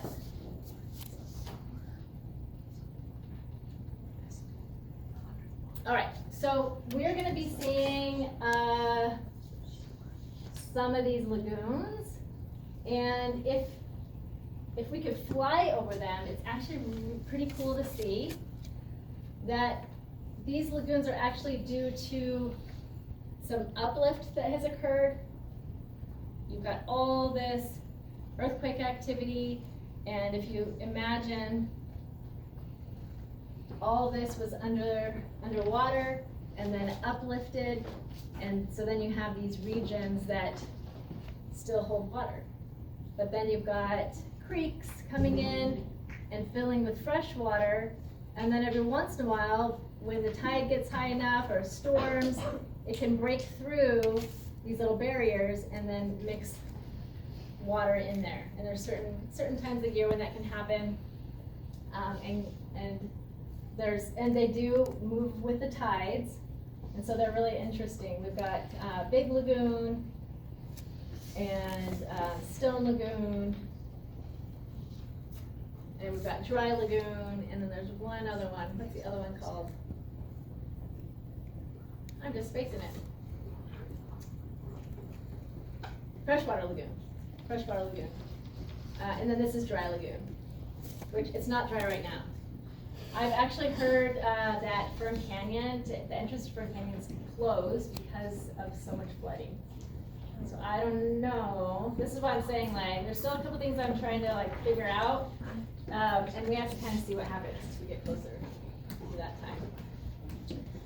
All right, so this is actually really helpful to make sense of the development of California and all this ancient seafloor sediment sliced up. And then right here we have a central lake or seaway, ancient seaway. It's pretty much similar to what we have with the lagoons, but big scale, and that became the Central Valley. When we're on the coast, we will see, especially around Sioux Lake State Park, we'll see quite a few of these really cool sea stacks. And it's really interesting to think about the formation of these. When we're out there, we'll talk about this again, but just quickly, this rock is mixed with, there's different kinds of rock mixed in here. Some of it's really hard, some of it's softer. And so when you have the wave action and wind and storms coming through, the softer rock erodes away, leaving cool caves, and then the hard stuff stays.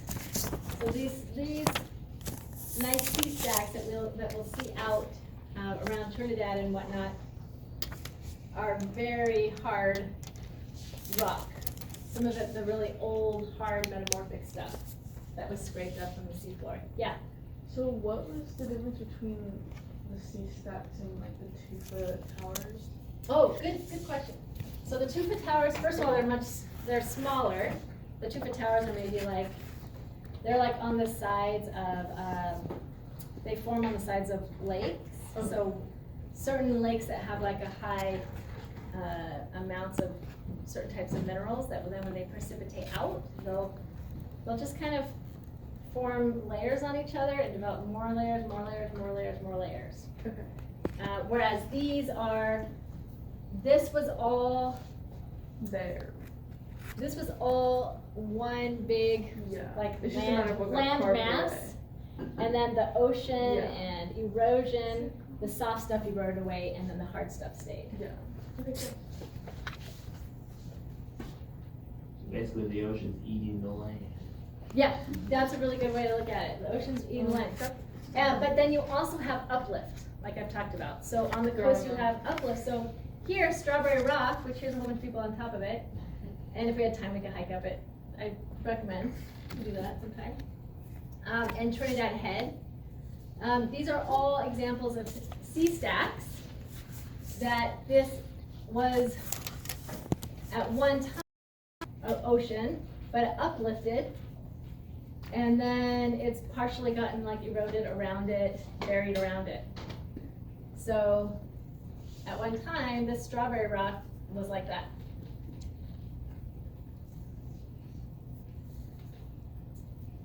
So Cascade Range, a Ring of Fire, Lassen and Shasta are the lowest of that range. And I think the final thing, and then we'll take a little break. Here, I want to show you video clip.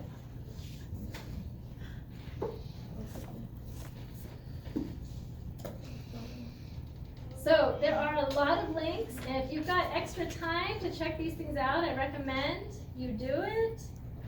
But if you don't, I think you should still have access to this class after the class is over, so you can check it out sometime.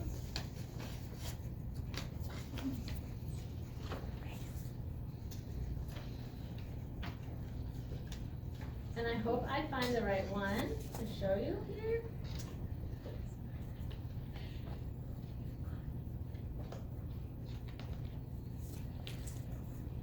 Okay, it's bigger.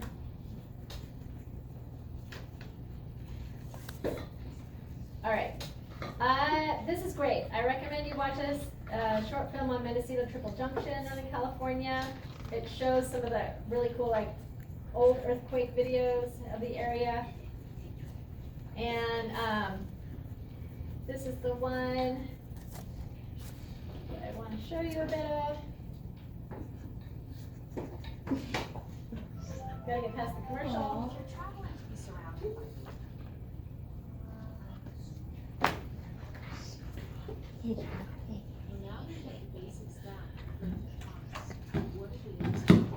And how we know about it, so what? How does plate tectonics affect life in California, or anywhere else for that matter? To answer that, let's look at California's current plate tectonic setting. As this map shows, we have a number of plate boundaries within or near the state. Notice at the northern part of California, we have a divergent plate boundary, or an offshore seafloor spreading center, where new oceanic crust forms and then is pushed away. Here, along the coast, that crust collides with and then sinks under Northern California. So really quick, so this pink line, that is where you have plates coming apart and new plates forming, or sections forming. That's the Gorda, right there. And then the one, okay. That produces a convergent plate boundary, where a plate with an oceanic crust leading edge collides with a plate with continental crust on the edge. Result? Subduction, a trench, earthquakes, and inland an active chain of volcanoes. This volcanic chain is known as the Cascade Mountains, and in California is expressed with the active volcanoes of Mount Lassen and Mount Shasta. The most recent eruption in that area was the explosive eruption depicted in this image of Mount Lassen on May 22, 1915. What happens to the seafloor spreading center off in Northern California? Like all such centers, it is offset at regular intervals by transform faults. If we move along the ridge north, we hit this transform boundary. That then connects to the continuation of the spreading centers a bit west. If we go back and follow the ridge south, we hit another transform. This one offsets the ridge eastward. Where? All the way south to the Sea of Cortez, where it connects with the seafloor spreading centers that are separating the Baja Peninsula from the rest of Mexico. This long transform boundary that connects these two sections of Ocean Ridge is known as the San Andreas Fault System. Those of us who live along its path are familiar with its associated earthquake hazards. The Loma Prieta earthquake in 1989 was one of the most recent large earthquakes. The magnitude 6.9 earthquake caused significant shaking and damage from Santa Cruz to San Francisco as it released built-up stress related to the transform plate motion. Why is the transform so long? What made it this way? And why are these seafloor spreading centers so close to the continent and not in the middle of the ocean? This animation from the University of Santa Barbara shows what the Pacific Ocean looked like 80 million years ago, when the Mid-Ocean Ridge Seafloor Spreading Center, with all its offset transforms, was actually close to the middle of the ocean. Notice what has happened over the past 80 million years. As the Atlantic Ocean spread, North America was pushed westward. The western continental margin of North America was a large, long subduction zone with associated volcanoes and terrain accretion. But about 25 million years ago, the spreading center began to be overrun. It subducted under the North American continent, and the San Andreas Fault System began to form. Pause now. Also ended. But what happened to that spreading center? We can image the crust under North America and see evidence of the old plate still subducting. And right above the spot where we suspect the spreading center would now be, we have an area of tension, where the continental crust is being pulled apart, similar to the breakup of Pangaea. The crustal stretching has created subparallel mountains and valleys, collectively known as the Basin and Range. Along the westernmost edge, the Sierra Nevada mountains are being pulled up out of the ground, causing high rates of erosion and exposure of deep granite rock bodies that are the now frozen remnants of the magma chambers that used to feed the active subduction volcanoes. So walking in glacially carved Yosemite granite is actually walking along the remnants of old volcanic cores. What else results from the stretching of the Basin and Range? In addition to exposing the eroded underbelly of ancient Sierran volcanism, the rifting activity is also producing a source of new volcanism to the area. While some of the rock that makes up the Santa Cruz Mountains and the hills of San Francisco comes from recent deposition of coastal sediments during changing sea levels and ice ages, the majority of it consists of individual blocks of terrains that were accreted during the past periods of subduction. Prior to the collision of a mid-ocean ridge with the subduction zone, there were hundreds of millions of years of active subduction. During that time, ocean crust was carried into the subduction zones, and portions of what it carried were scraped off and attached to the edge of the continent, extending the continent westward in a papier-mâché-style sequence of addition or accretion. Accreted material can include ocean sediment that got scraped off the top of the subducting plate, continental sediment that would have poured off the continental shelf into the trench, ocean seamounts or islands that would have gotten stuck in the trench and scraped off, sections of entire oceanic crust, and metamorphic rocks produced during collision and subduction. Whoops, sorry. Some of those sea stacks we're talking about would be this really hard, some of that hard basalt from the seafloor that's kind of gotten pushed up like these sections, and then everything kind of wears away around them. Sections of entire oceanic crust and metamorphic rocks produced during collision and subduction. As you can see, plate tectonics has had a huge impact on the past and present landscape of California. It produces many of our major geologic hazards, and it has rafted in and combined the very land masses that now make up our state. Take a field trip to one of these nearby locations where you can see the evidence and walk on the old surfaces yourself. Pause now. We'll just stop there. I think that was it. I wanted to hit some of those points of the coastal region. All right, so let's go ahead and take a break now. Looks like we got about a little bit. Let's take a short break, and then we've got about we'll have about a little less than an hour left of class. We'll talk about intertidal zones and see what we can talk about with algae and fungi as well today. Okay, so we're still trying to cram in some more stuff. So take about 5 minutes, breather, and I guess I will. You have some snacking. We're going to talk about algae if you guys want to snack on some algae. Yes. I'll have it run around again. You can snack on some algae. You don't want any algae? Come on! I do want, This sure. is good red, some good red algae. I know it's red. It looks green, but it's red.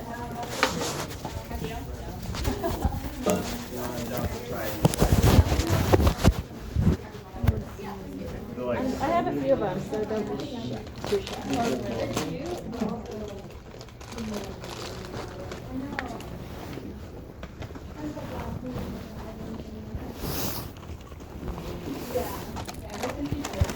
Oh, that is weird.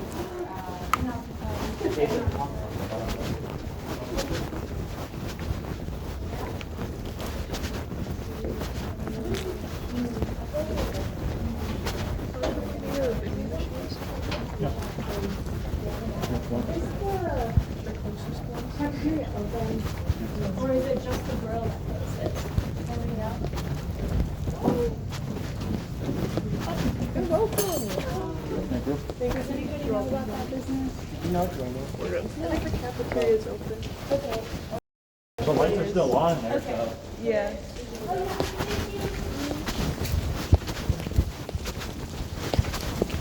Raining. I noticed. I heard. I should have put my jacket here for this brief step. For these brief steps.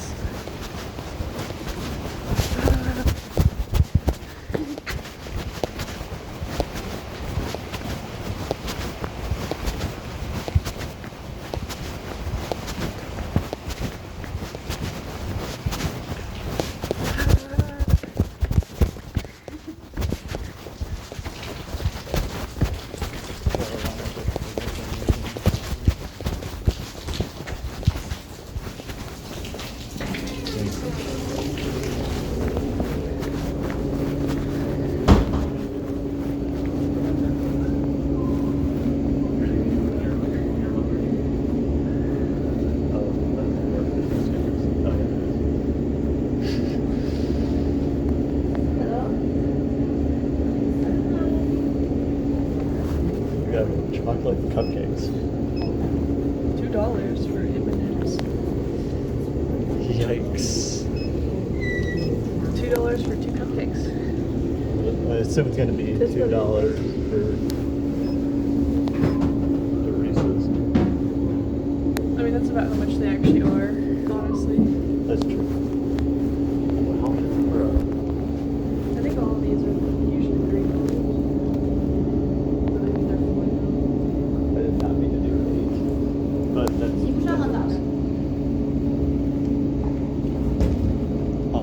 that's I mean it's kinda less than I thought it would be. Monster. $3.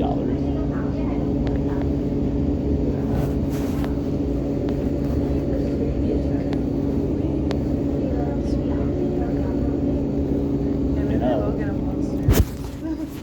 Like actually. Do you have your card? I did. I also have a $1 bill. Oh, $1. I Don't- have more than $1 bill. Don't do that. I watched someone struggle for like forever. I was gonna just offer to pay for it, and I saw another person next to him starting to have the same struggle with the cash. But it was even more desperate. It was like not accepting coins. What's the brand one next Loca to it? Mocha, I think. I'll take I didn't see that. I'm kind of sad actually now. Wait. It's like another item. No. I didn't mean to shut it off. No! No! Be so for real One right now. item vended. Thank you. Okay. thought it just wasn't gonna.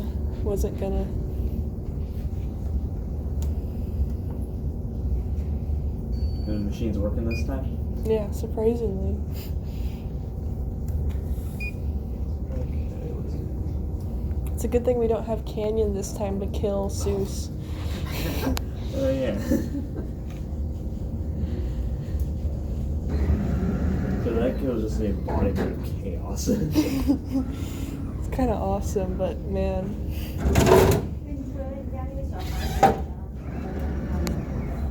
Cool. Gotta press it.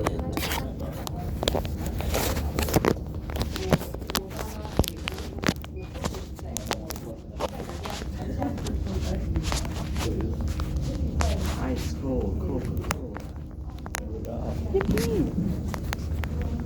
Ponder. Quick ponder.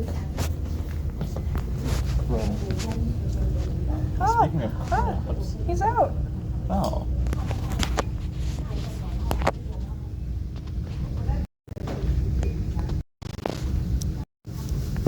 Lizard. He's not a lizard. He's light like he just came out of the sand.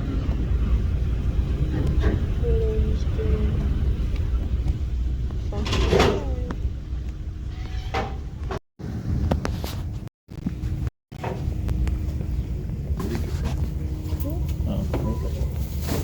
there it is. That's where it was. Sorry, I'm trying to look like over here. Because it's not magnified. Dude, you might want to look out. Let's Mr. get out. Krabs. Mr. Krabs is headed for him. He's on the move.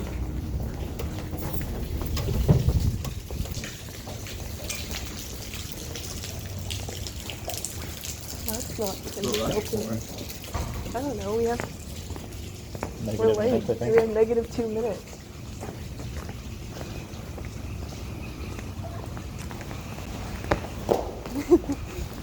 No, they got me. They got me.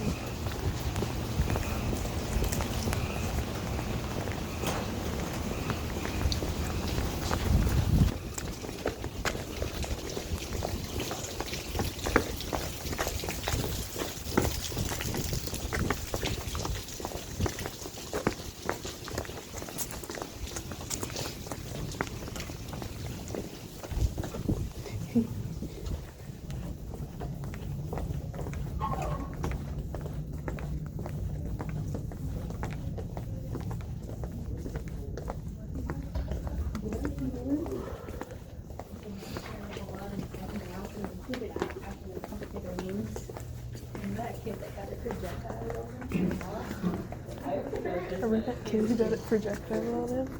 What? I don't know. No, I'm so consumed. That's what they were saying.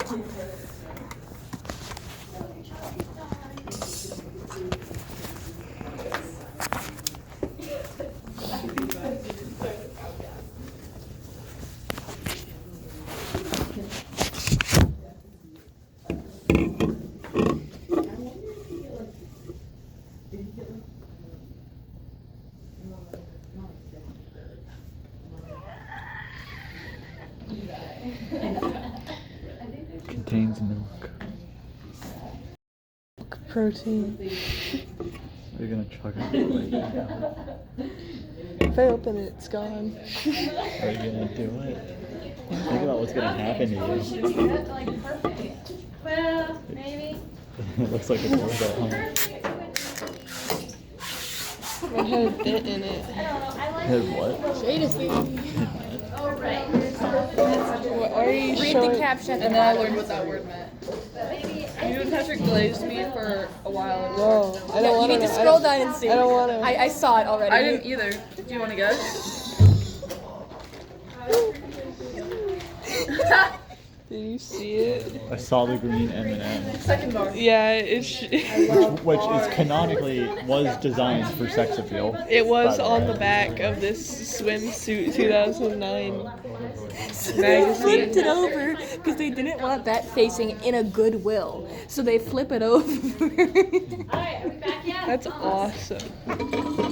They should charge like $20 for that.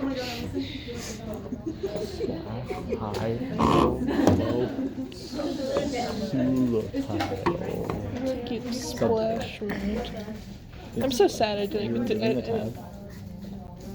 I might cut my finger. We'll see what happens. Yeah. You know how many times I've done this and then it like. Why are you trying to do it? You're trying to take it off? Yeah. How do you cut your finger off? Just flip it this way and rip it. It rips right here and then my finger. But why are you taking it off? That's what Because I'm trying to take it off. Why? What do you mean? I used to collect them. I took them off sometimes when I had cans, but I would always cut my lips and fingers on them. Like after no, I'd cut my lips, fingers into the bottom. on the middle. Yeah. Yeah, that's what happens almost every time. I try to keep it and I break it and I would cut my I would finger get right it here. off fine usually. It's just after I would start trying to. You'd start messing with it. I see. And I'd cut myself. Usually I tear off Here's a enough. more normal sized barnacle also. Yeah. And it has that. Yeah. I like to make cabochons, so I was looking at this.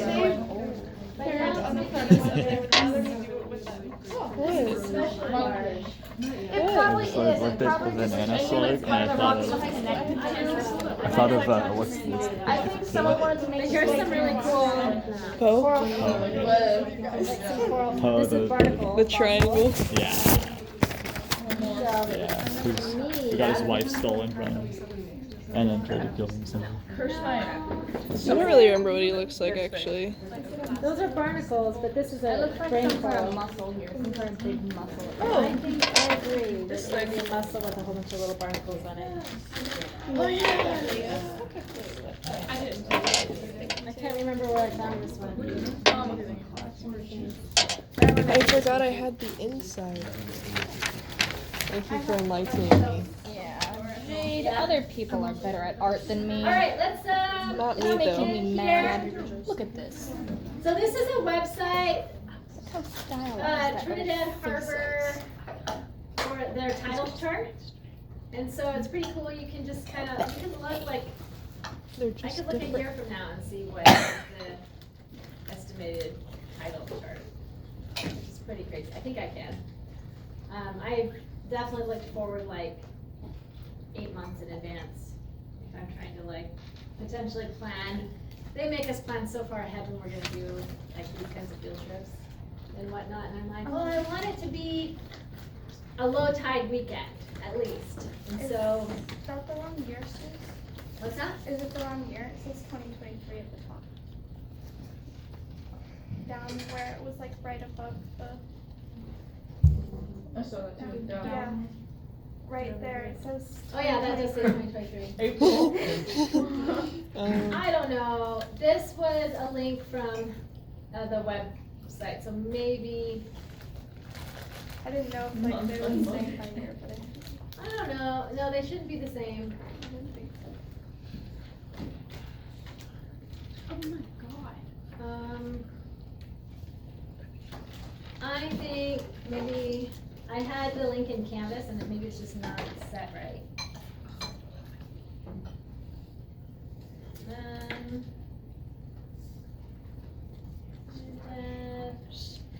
Harbor, title chart, 2020. Whoa. I sure hope I, Water high tide.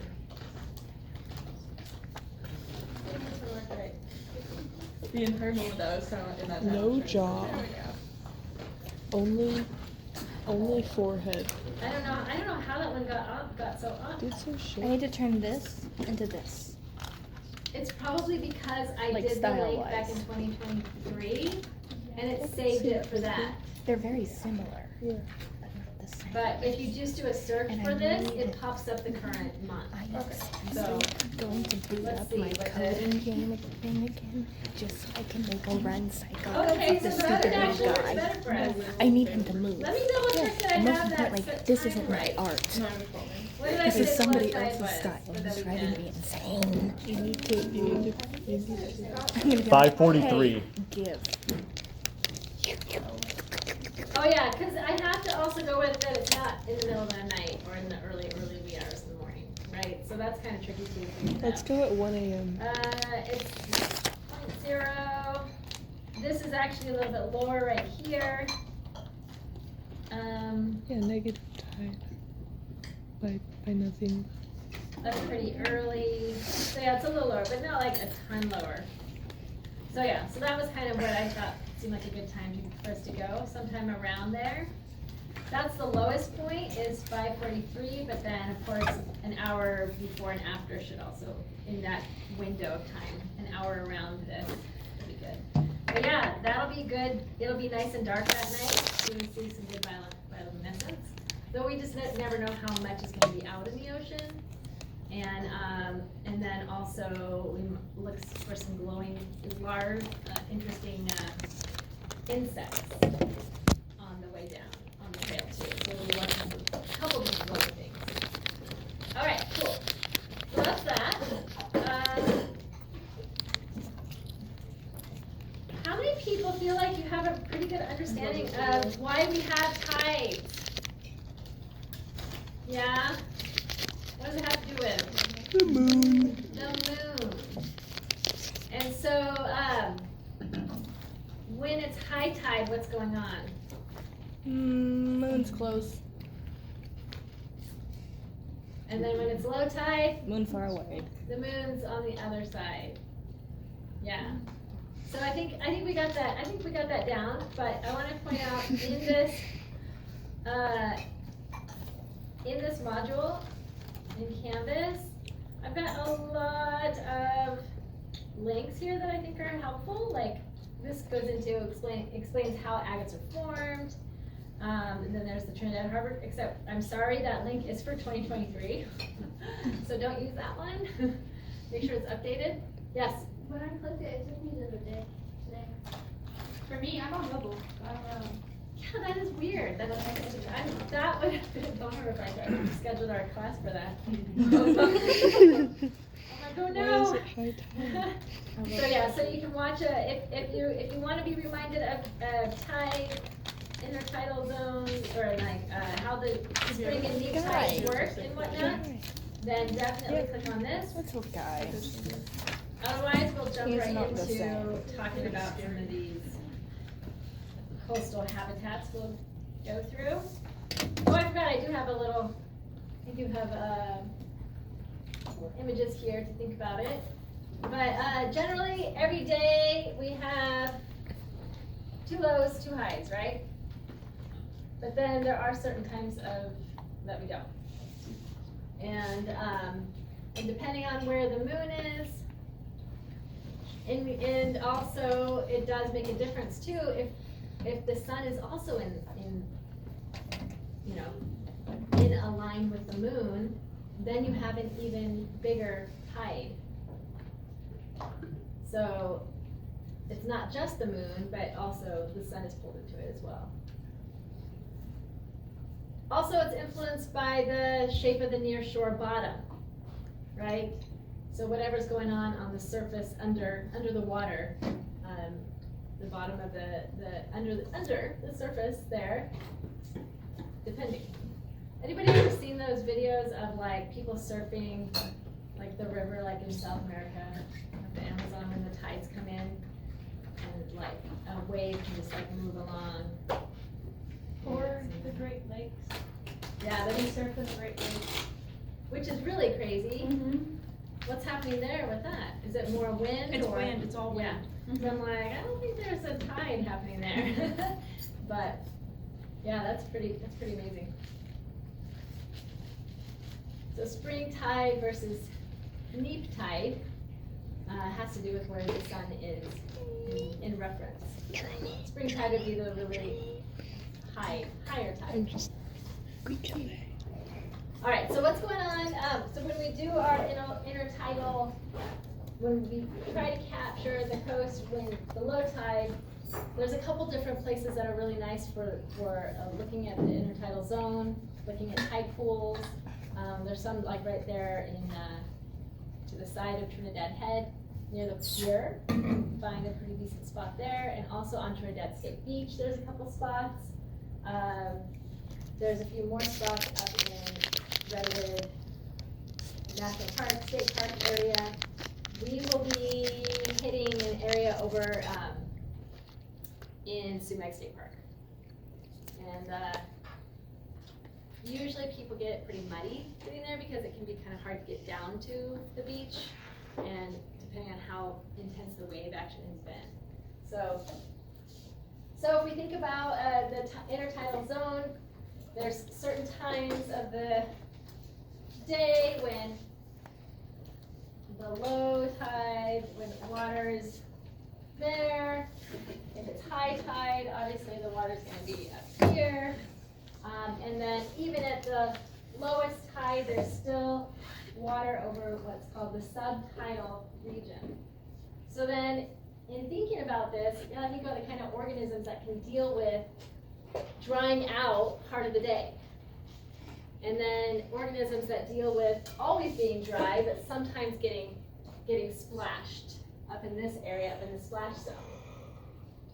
So those organisms up in the high are dealing with completely being immersed in water part of the day, and then potentially drying out part of the day, and so forth, right, in these different zones. So you're going to find different organisms living in those different regions.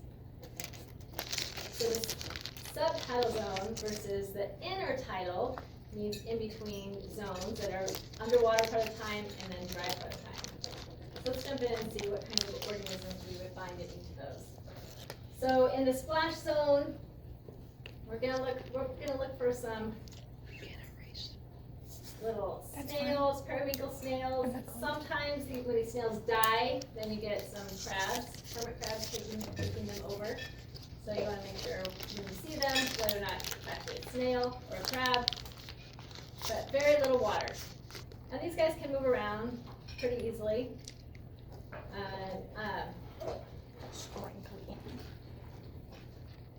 So sometimes that splash zone is called the periwinkle zone. And where we're going to be, we may see the periwinkle snails are actually really tiny. This image actually makes them look pretty good size, but they're really tiny. Then we get into the high tide mark, and depending on time of the year, how stormy it is, that can be higher or lower.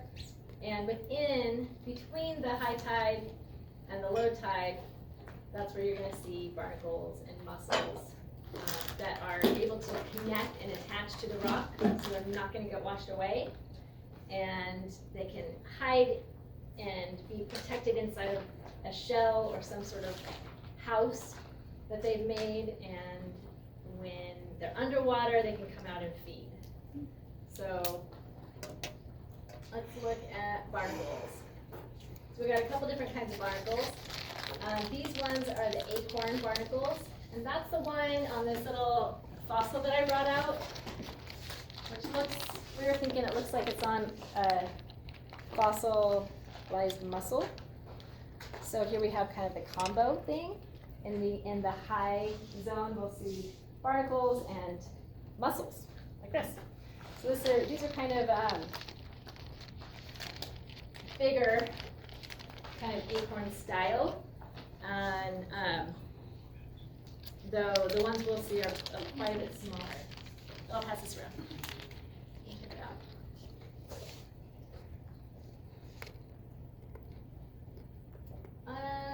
And then,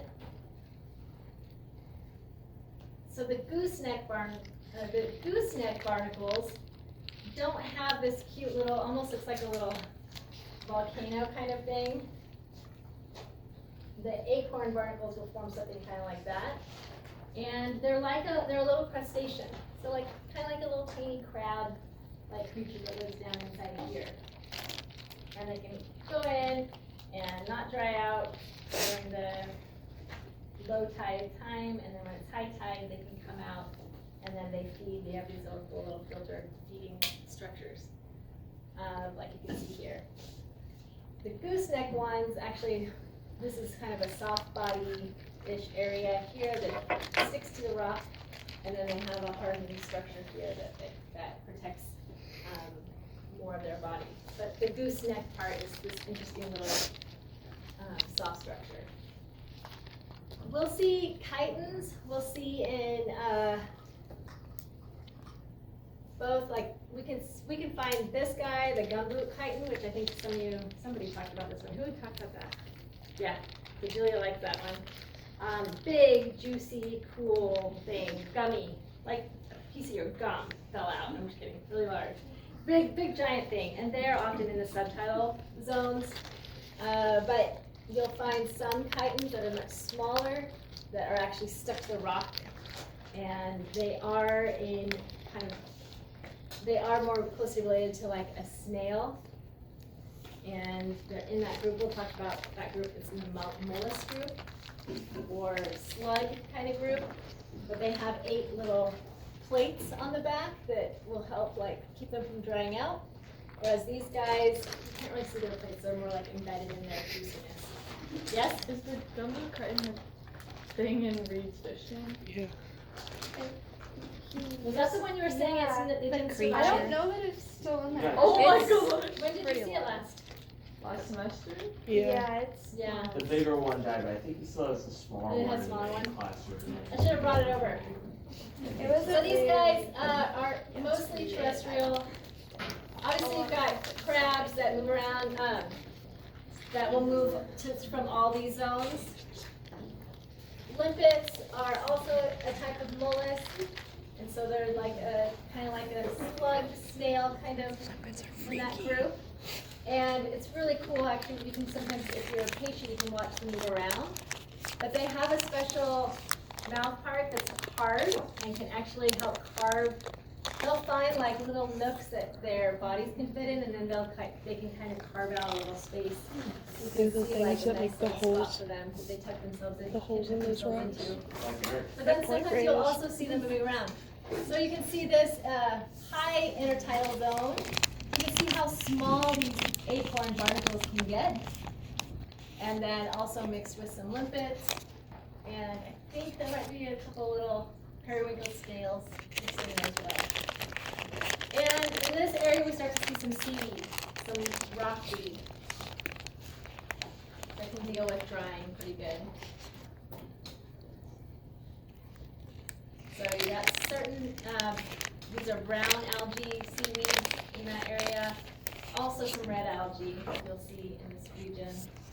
Sometimes green, sometimes you'll see all 3 types in that area. So the barnacle zone, the mid intertidal zone, you'll have more intense wave action and exposed for a little bit less time. But these organisms need to be able to really stick to the rock, and we do still get chitons, a lot of overflow between these different zones, and some of these guys can move around. We will see some of the mostly acorn barnacles up here, and then the goose barnacles down a little lower, and mussels definitely in this region, sometimes in the high intertidal zone as well. Let's see, anything else? A larger acorn barnacle in this area, and then chitons and limpets.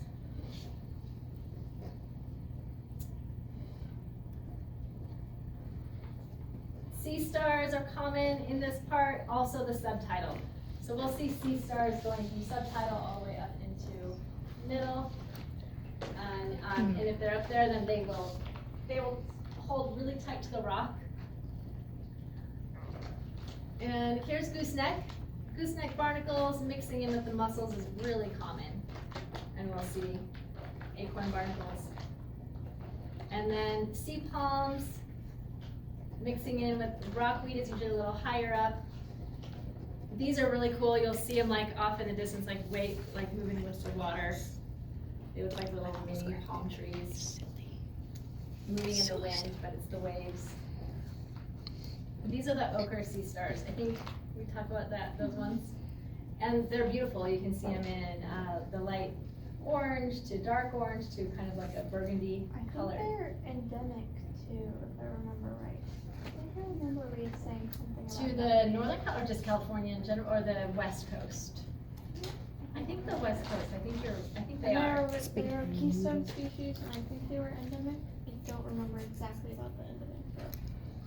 Because I know they had a problem with them like dying because they were like really vital to that Yes, ecosystem. these start decay.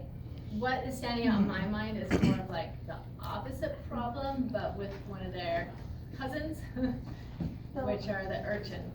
Yeah. Mm-hmm. But that was why they were having such a problem. The with urchins were kind of, They were taking over and the sea stars were dying. And There a was big some part- sort of disease, because I know for a while. I think I do remember the they come back. disease, yeah, which could be linked to certain things like the sea urchins starting to take over too much, and part of that is because going back even further, there used to be sea otters that would eat them, and there's no sea otters, and sea otters kind of end like around San Francisco, and you don't really see them very much above. They're starting to get them back, because I know they have some projects, but it's like kind of. Yeah, breaking. I mean, they love hanging around Monterey. Yeah. They're always out there, it seems like, they're so cool. But yeah, they just got kind of overhunted and had issues up around Trinidad. So they just don't see them up there. But I think that's could be linked to that issue as well. So okay, this is kind of cool. So we get into the middle to low to subtidal. We have sea anemones coming into play here. And the sea anemones are related to jellyfish. They're in that group. Whereas the sea stars and the sea urchins are in Echinodermata. They're in their own group. We'll get into like some animal stuff a little bit later. But these anemones, they are actually known, aggregating anemones, they form clones of themselves, and so they're genetically identical to each other. And so this is kind of funny, so we'll see if we can see any of this out there, but Clone Wars, where they have their little tentacles, right? And they don't bother us, but other things they're trying to eat, they can stick to them, and then they can, kind of paralyze them and injure the little fish or little things they're trying to eat, and they can do it to each other. And so right around here, they're touching each other with their little tentacles, and they don't like it. It doesn't feel good. And so they start to form a little space in between the different clonal groups, which is kind of interesting. They have like their own little spaces that they just like Yeah. barriers for. And that's the thing to think about as we're looking at this and in this area and thinking about, where these different critters are living. They're fighting for territory. They're fighting for space, and then they have to live in a space that they can deal with how long they're going to be dry during the day. And some are able to move around, some aren't. So now we get down to the intertidal, the low intertidal zone. So exposed to the air for very short times, only at the lowest of tides. And this is where we see the greatest diversity, where we're going to see the greatest algae diversity. So see lots of different seaweeds, browns, reds, a little bit of green. We might see some seagrass, which this one's eelgrass, but it's a type of seagrass. So they need to be wet, but they still want to be close to sunlight, and so they're not going to be very deep down in the water. And then the subtidal zone, there's going to be certain algae that can't deal with drying out for very long at all. That will just be in that subtidal zone. Sea urchins generally will be in that lower intertidal zone to subtidal, and sea anemones, and they'll sometimes be open for a little while and then when it starts to dry, they start to dry out, they'll close up. Or you touch them. They're kind of fun. The funny, hopefully we'll see some where they're like really big ones that are hanging off the sides of like the rock. And when they're when the tide is higher or they're like in there, they're fine. But then when the tide gets low and they're hanging here, you'll see these big globs just hanging there. Like, what is that? And you get closer and you're like, oh my gosh, it's a sea anemone that's just like so big that now that it doesn't have water around it supporting it, it's just like hanging there, this big gooey blob. We might see abalones, that'd be cool. And the subtitle is where we're gonna try to see if we can find an octopus. Would be amazing. We could see them out there, the subtitle zone. Every once in a while, they might get out. You guys have probably seen videos of them like walking around or crawling around outside of the water. Sea cucumbers, nudibranchs. Nudibranchs are tiny. So you want to look for something that's kind of has some bright colors and is really little, doesn't look like it fits in with other things.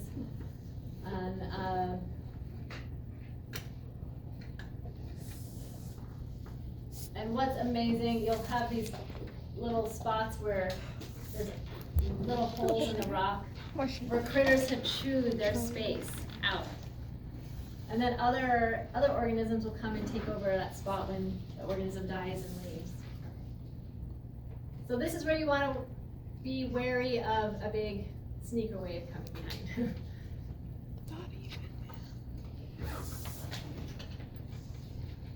So we can't, I will be bringing a couple field microscopes out and some microscope slides. If we have time, if it's not too rainy, that's kind of fun too. We can make some samples and try to see if we can find some interesting things in the water. And if we can find some diatoms. Dinoflagellates are these are the photosynthesizing tiny little things, plankton, the phytoplankton, versus the little baby animals are the zooplankton, which eat the phytoplankton, the photosynthesizers. And if we see some bioluminescence, it's these guys. It's the dinoflagellates that are going to be blowing out there. So sandy beaches, we'll look for some cool sandstone cliffs.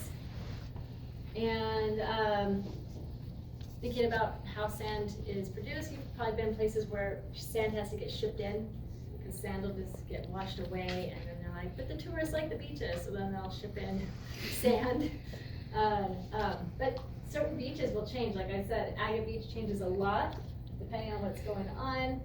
And then there'll be areas where you've got rivers or like Little River Beach, if we have time, we'll stop there, where you've got rivers actually going through the sand, depositing and then washing away more. So they're just constantly changing.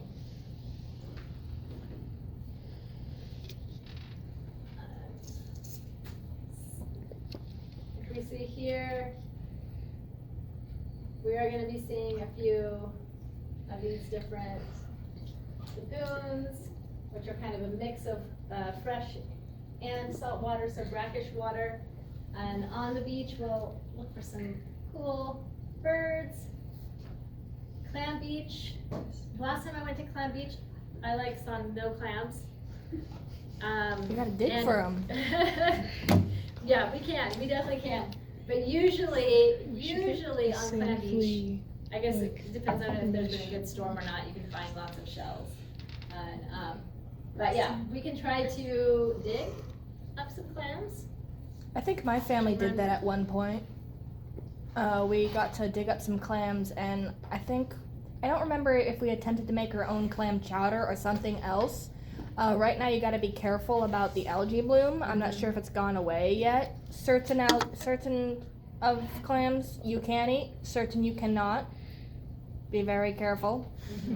Very careful. It's like paralysis, death kind of stuff. So I know there's been times before where actually last year, I tried to get some clams for us to eat on the trip, and we couldn't find them anywhere because there was that issue.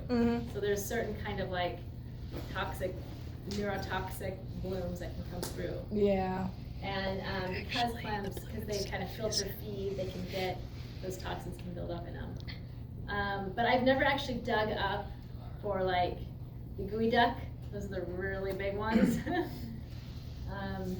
But we might be able to get some local clams, so I'll see. We'll see what we can get.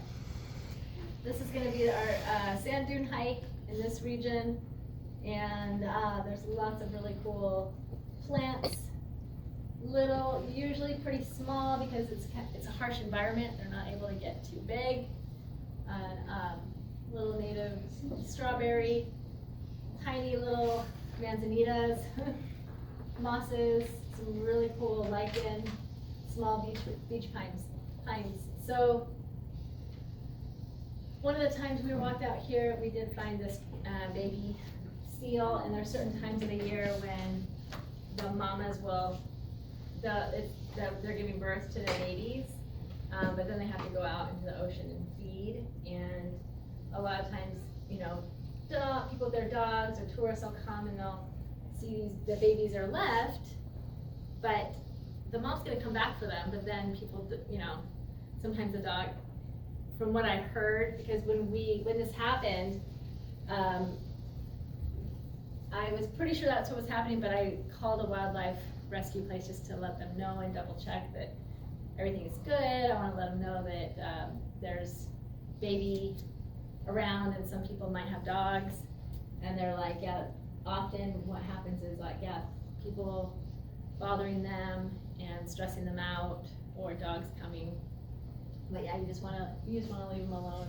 But it really was like, it just hurts. The similar thing when you see like a baby, you'll see fawns.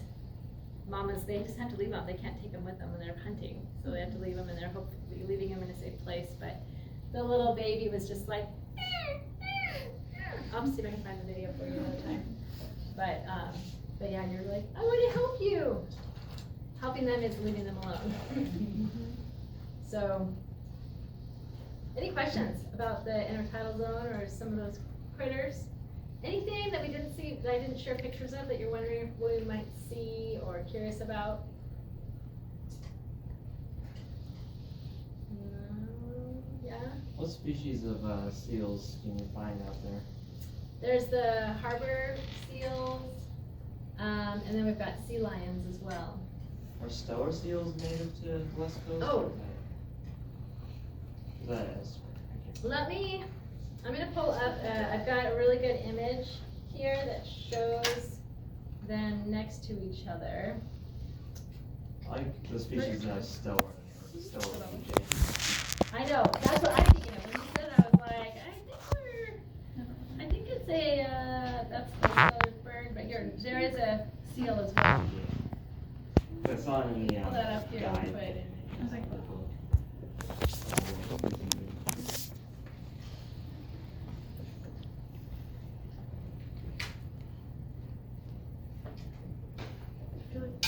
so I have a little section here on marine mammals.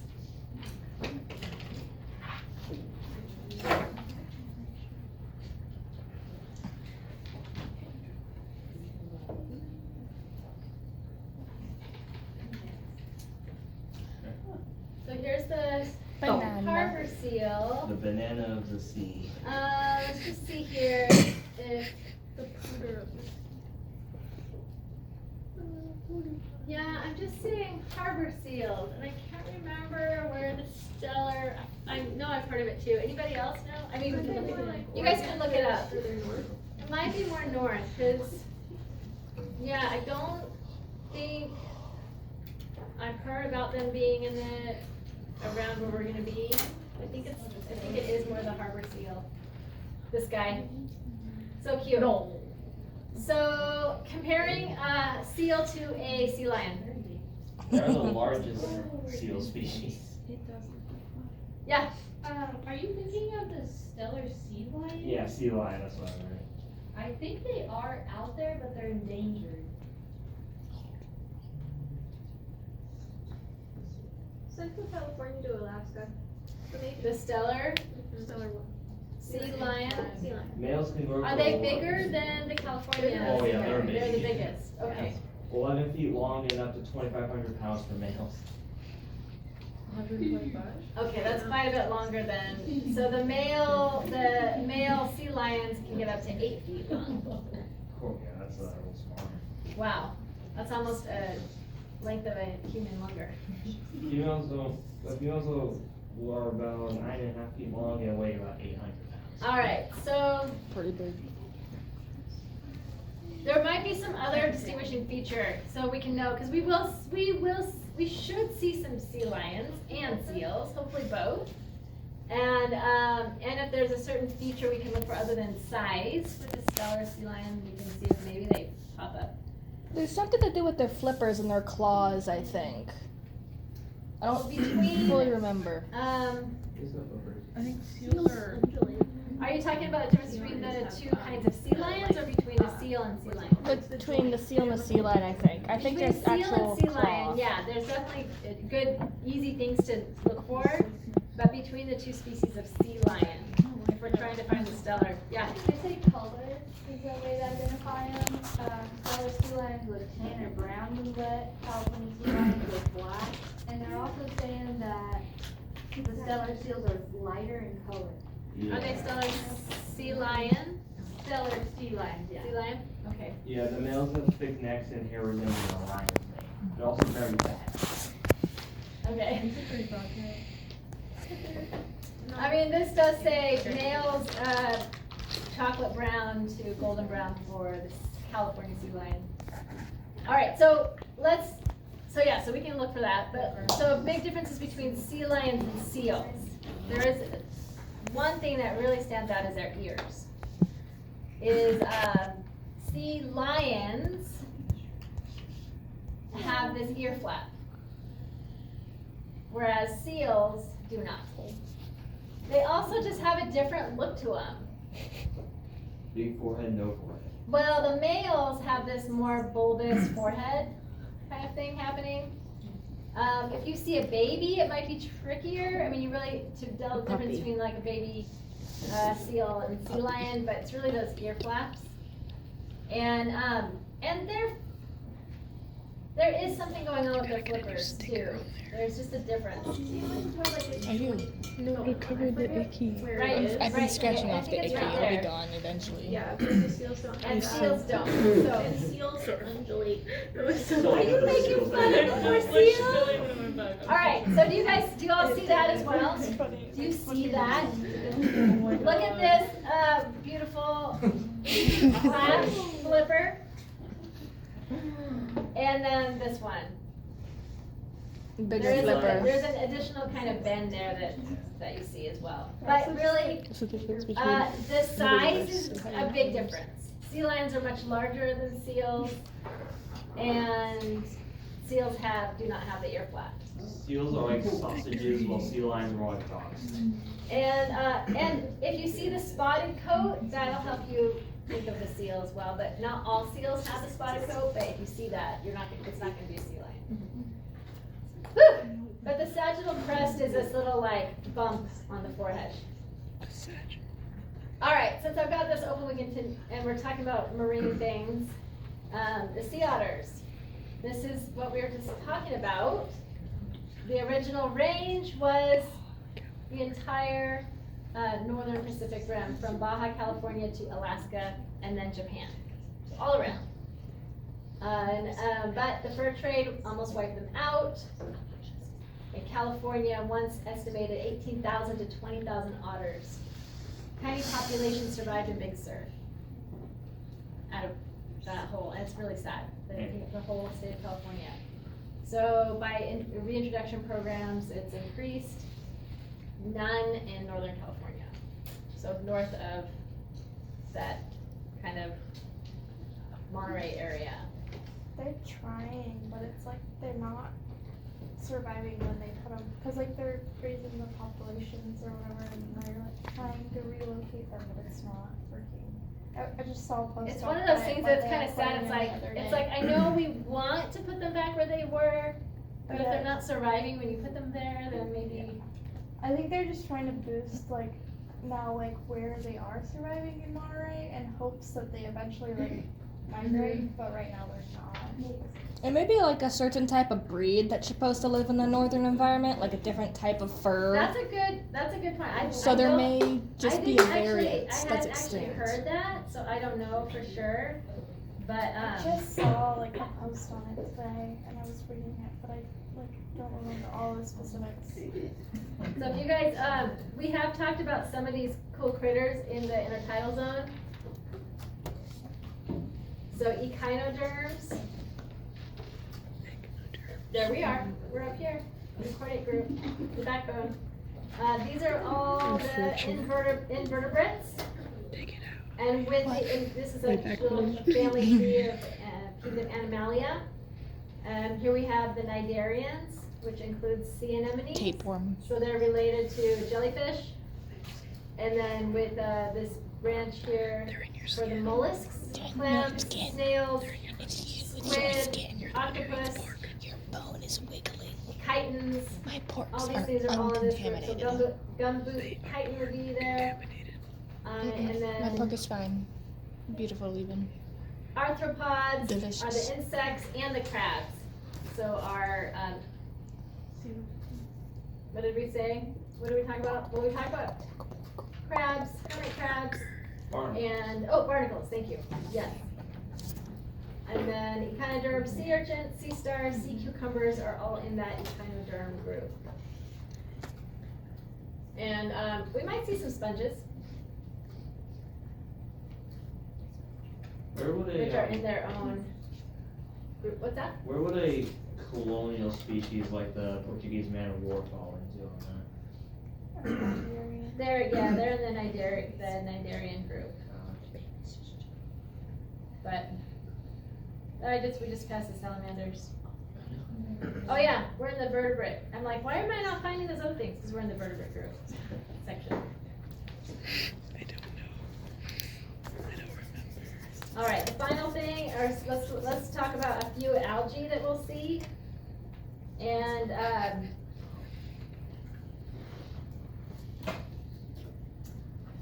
if we're talking about all of life on Earth, we've got bacteria, archaea, eukarya. Within eukarya, we have kingdom Animalia, kingdom fungi, kingdom Plantae, and the algae kind of are outside of this group. They're kind of in their own thing here. The protists. And these would be considered the photosynthetic protists. We have simple microscopic ones like diatoms, dinoflagellates to large seaweeds, and some colonial ones like, you guys ever seen, anybody taken, I think my botany class, I think we saw them last time. Also, if you've taken zoology, you've ever seen these, I think.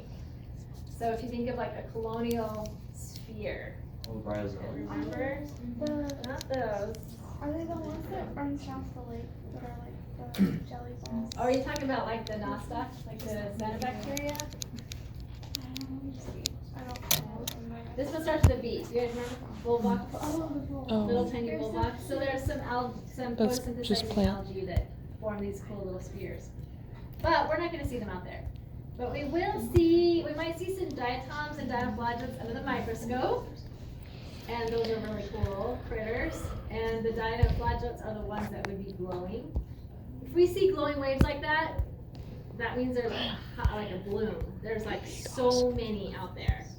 So we're probably not going to see that. But hopefully if when you agitate the water or like the water breaks like this, you might see some things glowing. But this is kind of stuff you would not want to eat shellfish if the water looked like that. No. So some of them can have neurotoxins. Diatoms, here's a cool example of sedimentary rock called diatomaceous earth, made of little bodies of these little glass critters. Mm-hmm. Diatoms and dinoflagellates are the producers, the phytoplankton, at the bottom of the marine food chain. And then we get into the seaweeds, which are the things that we will see. These really big ones are going to be way out here. We're not going to see them. like the kelp forests, they're gonna be way out in the ocean. But we will see quite a few different seaweeds here that we can snack on if we want to. They have a lot of good stuff in them, rich in iodine, calcium, phosphorus, magnesium, iron, sodium, potassium, and chlorine. Many important trace elements such as zinc, copper, manganese, selenium, molybdenum, and chromium. But usually one of the ones you hear about a lot is iodine, of course, and sodium. Not that we need extra sodium in our diet really, but there's other good stuff as well. So 3 major groups of seaweeds are the green algae, the red algae, brown algae. They all have chlorophyll A in them for photosynthesis. The green algae has B, like plants do, and carotenoids. Red algae has phycobilins that bring out more of that red. And brown algae has this interesting pigment called picoxanthin and chlorophyll C. But this really pulls in the brown color.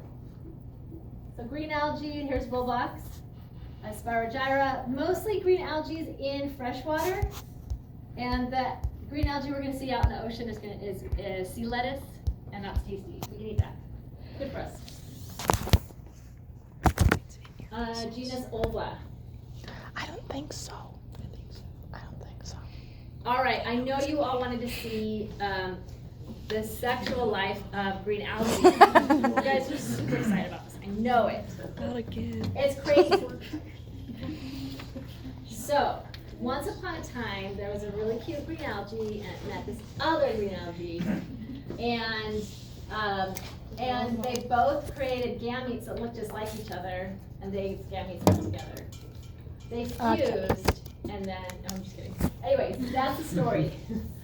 What's interesting is if you know about plants do this really interesting alternation of generation, where there's a phase that has a set of chromosomes from mom and dad, so they're diploid.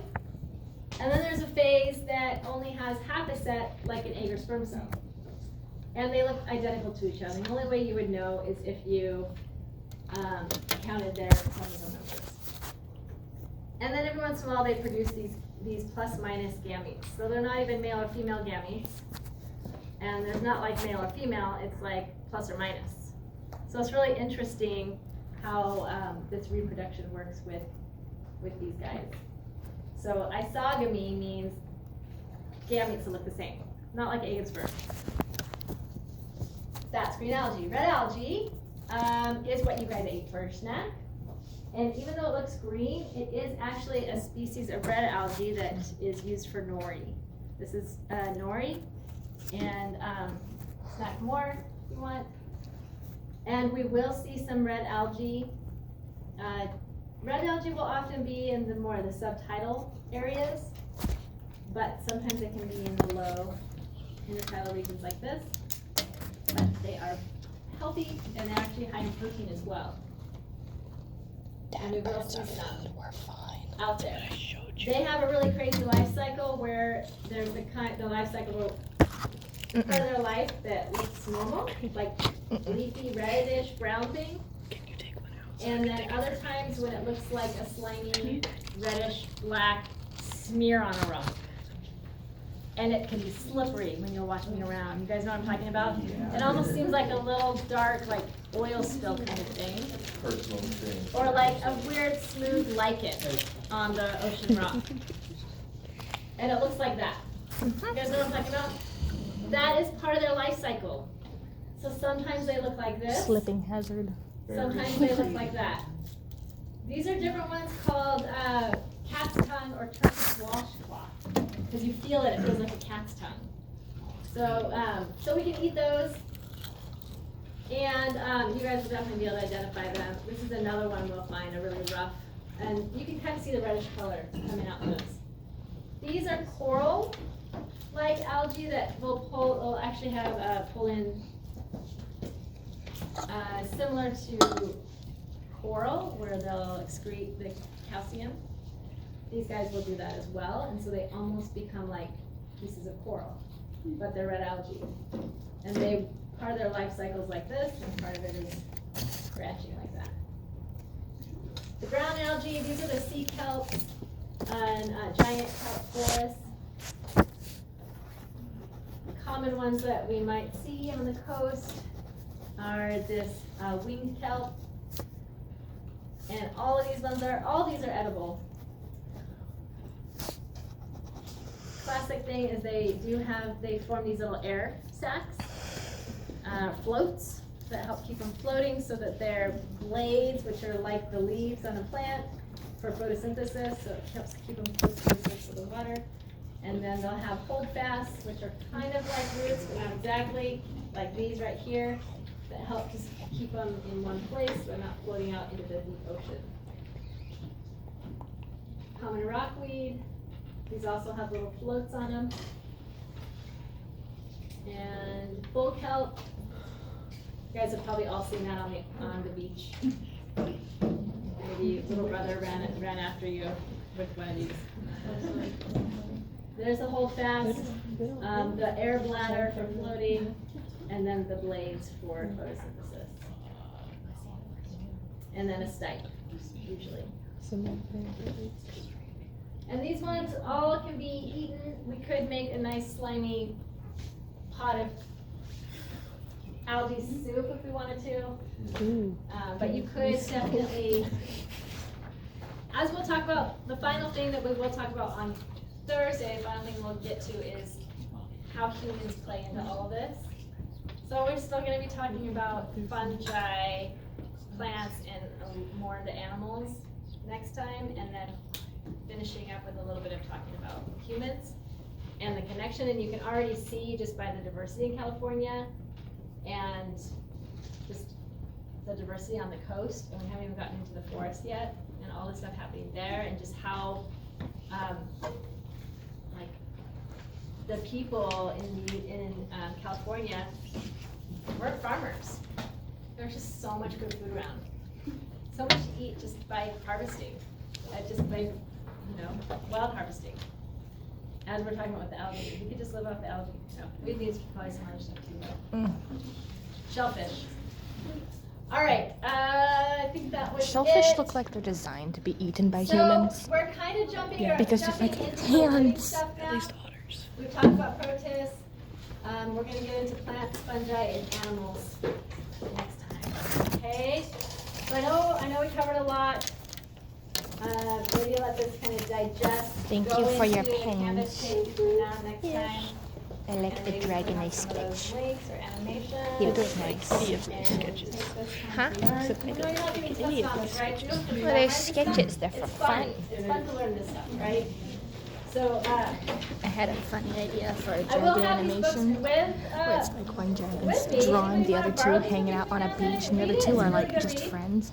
And one of them's like, "Hey, would you draw?" He's like, "Oh, I'm just drawing you." He's like, "Really? Can I see it?" You want to Pulls it identify. up, and because it's the screen setup, you just see the That is drawing, pretty. and This it's like is not the no common color make pictures. out face where it's poorly drawn and drawing. everything. And then it can just kind of move slightly. You This is see a the artist's really face, and they're just cool like. book.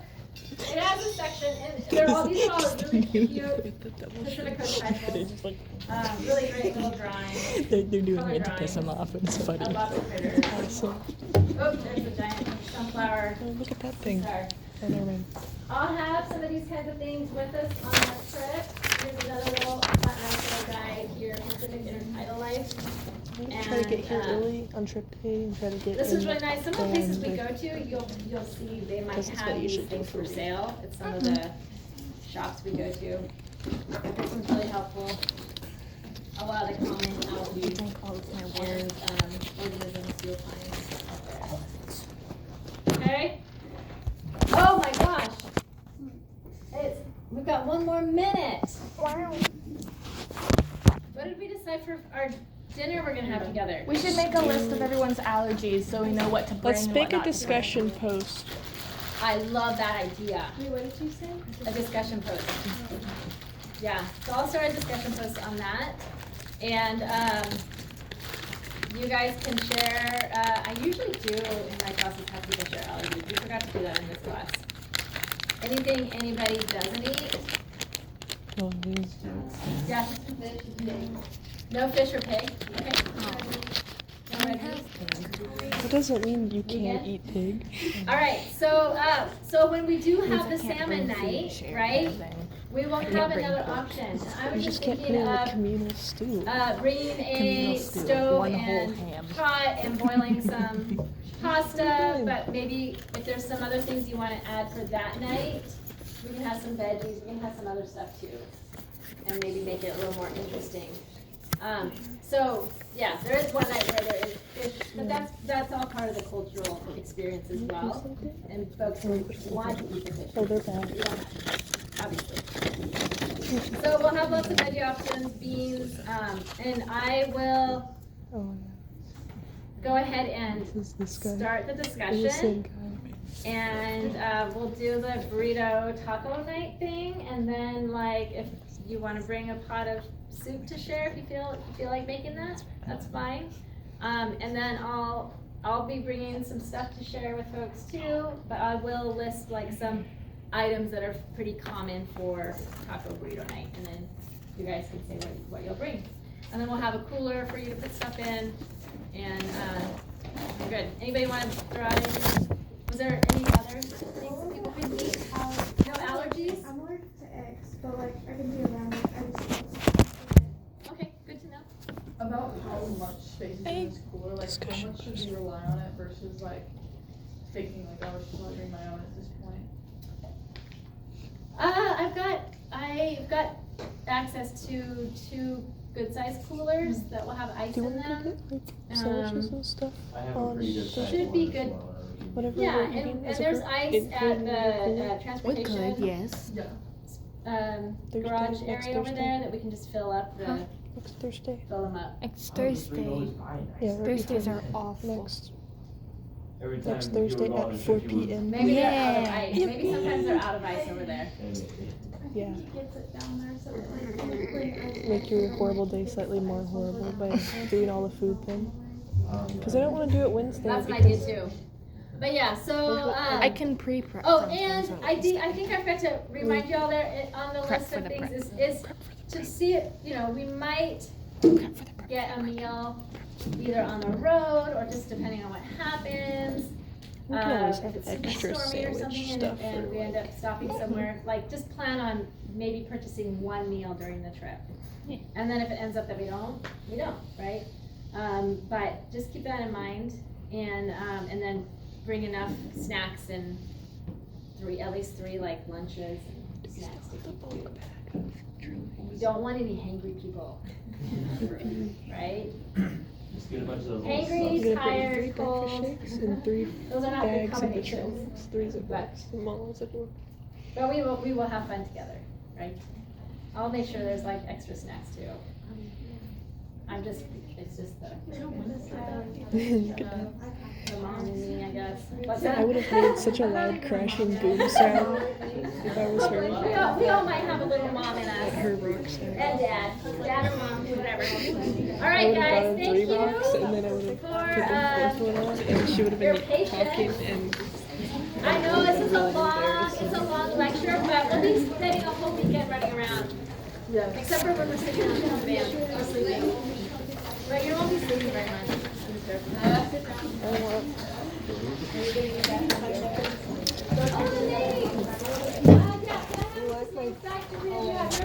Oh, thank you. Oh, you want to Yeah. Yay! I drew my sketches in it. It's mine. she always gives her stuff. Like even my exams, I would like color on them and stuff because they're like long drawn exams. For botany, I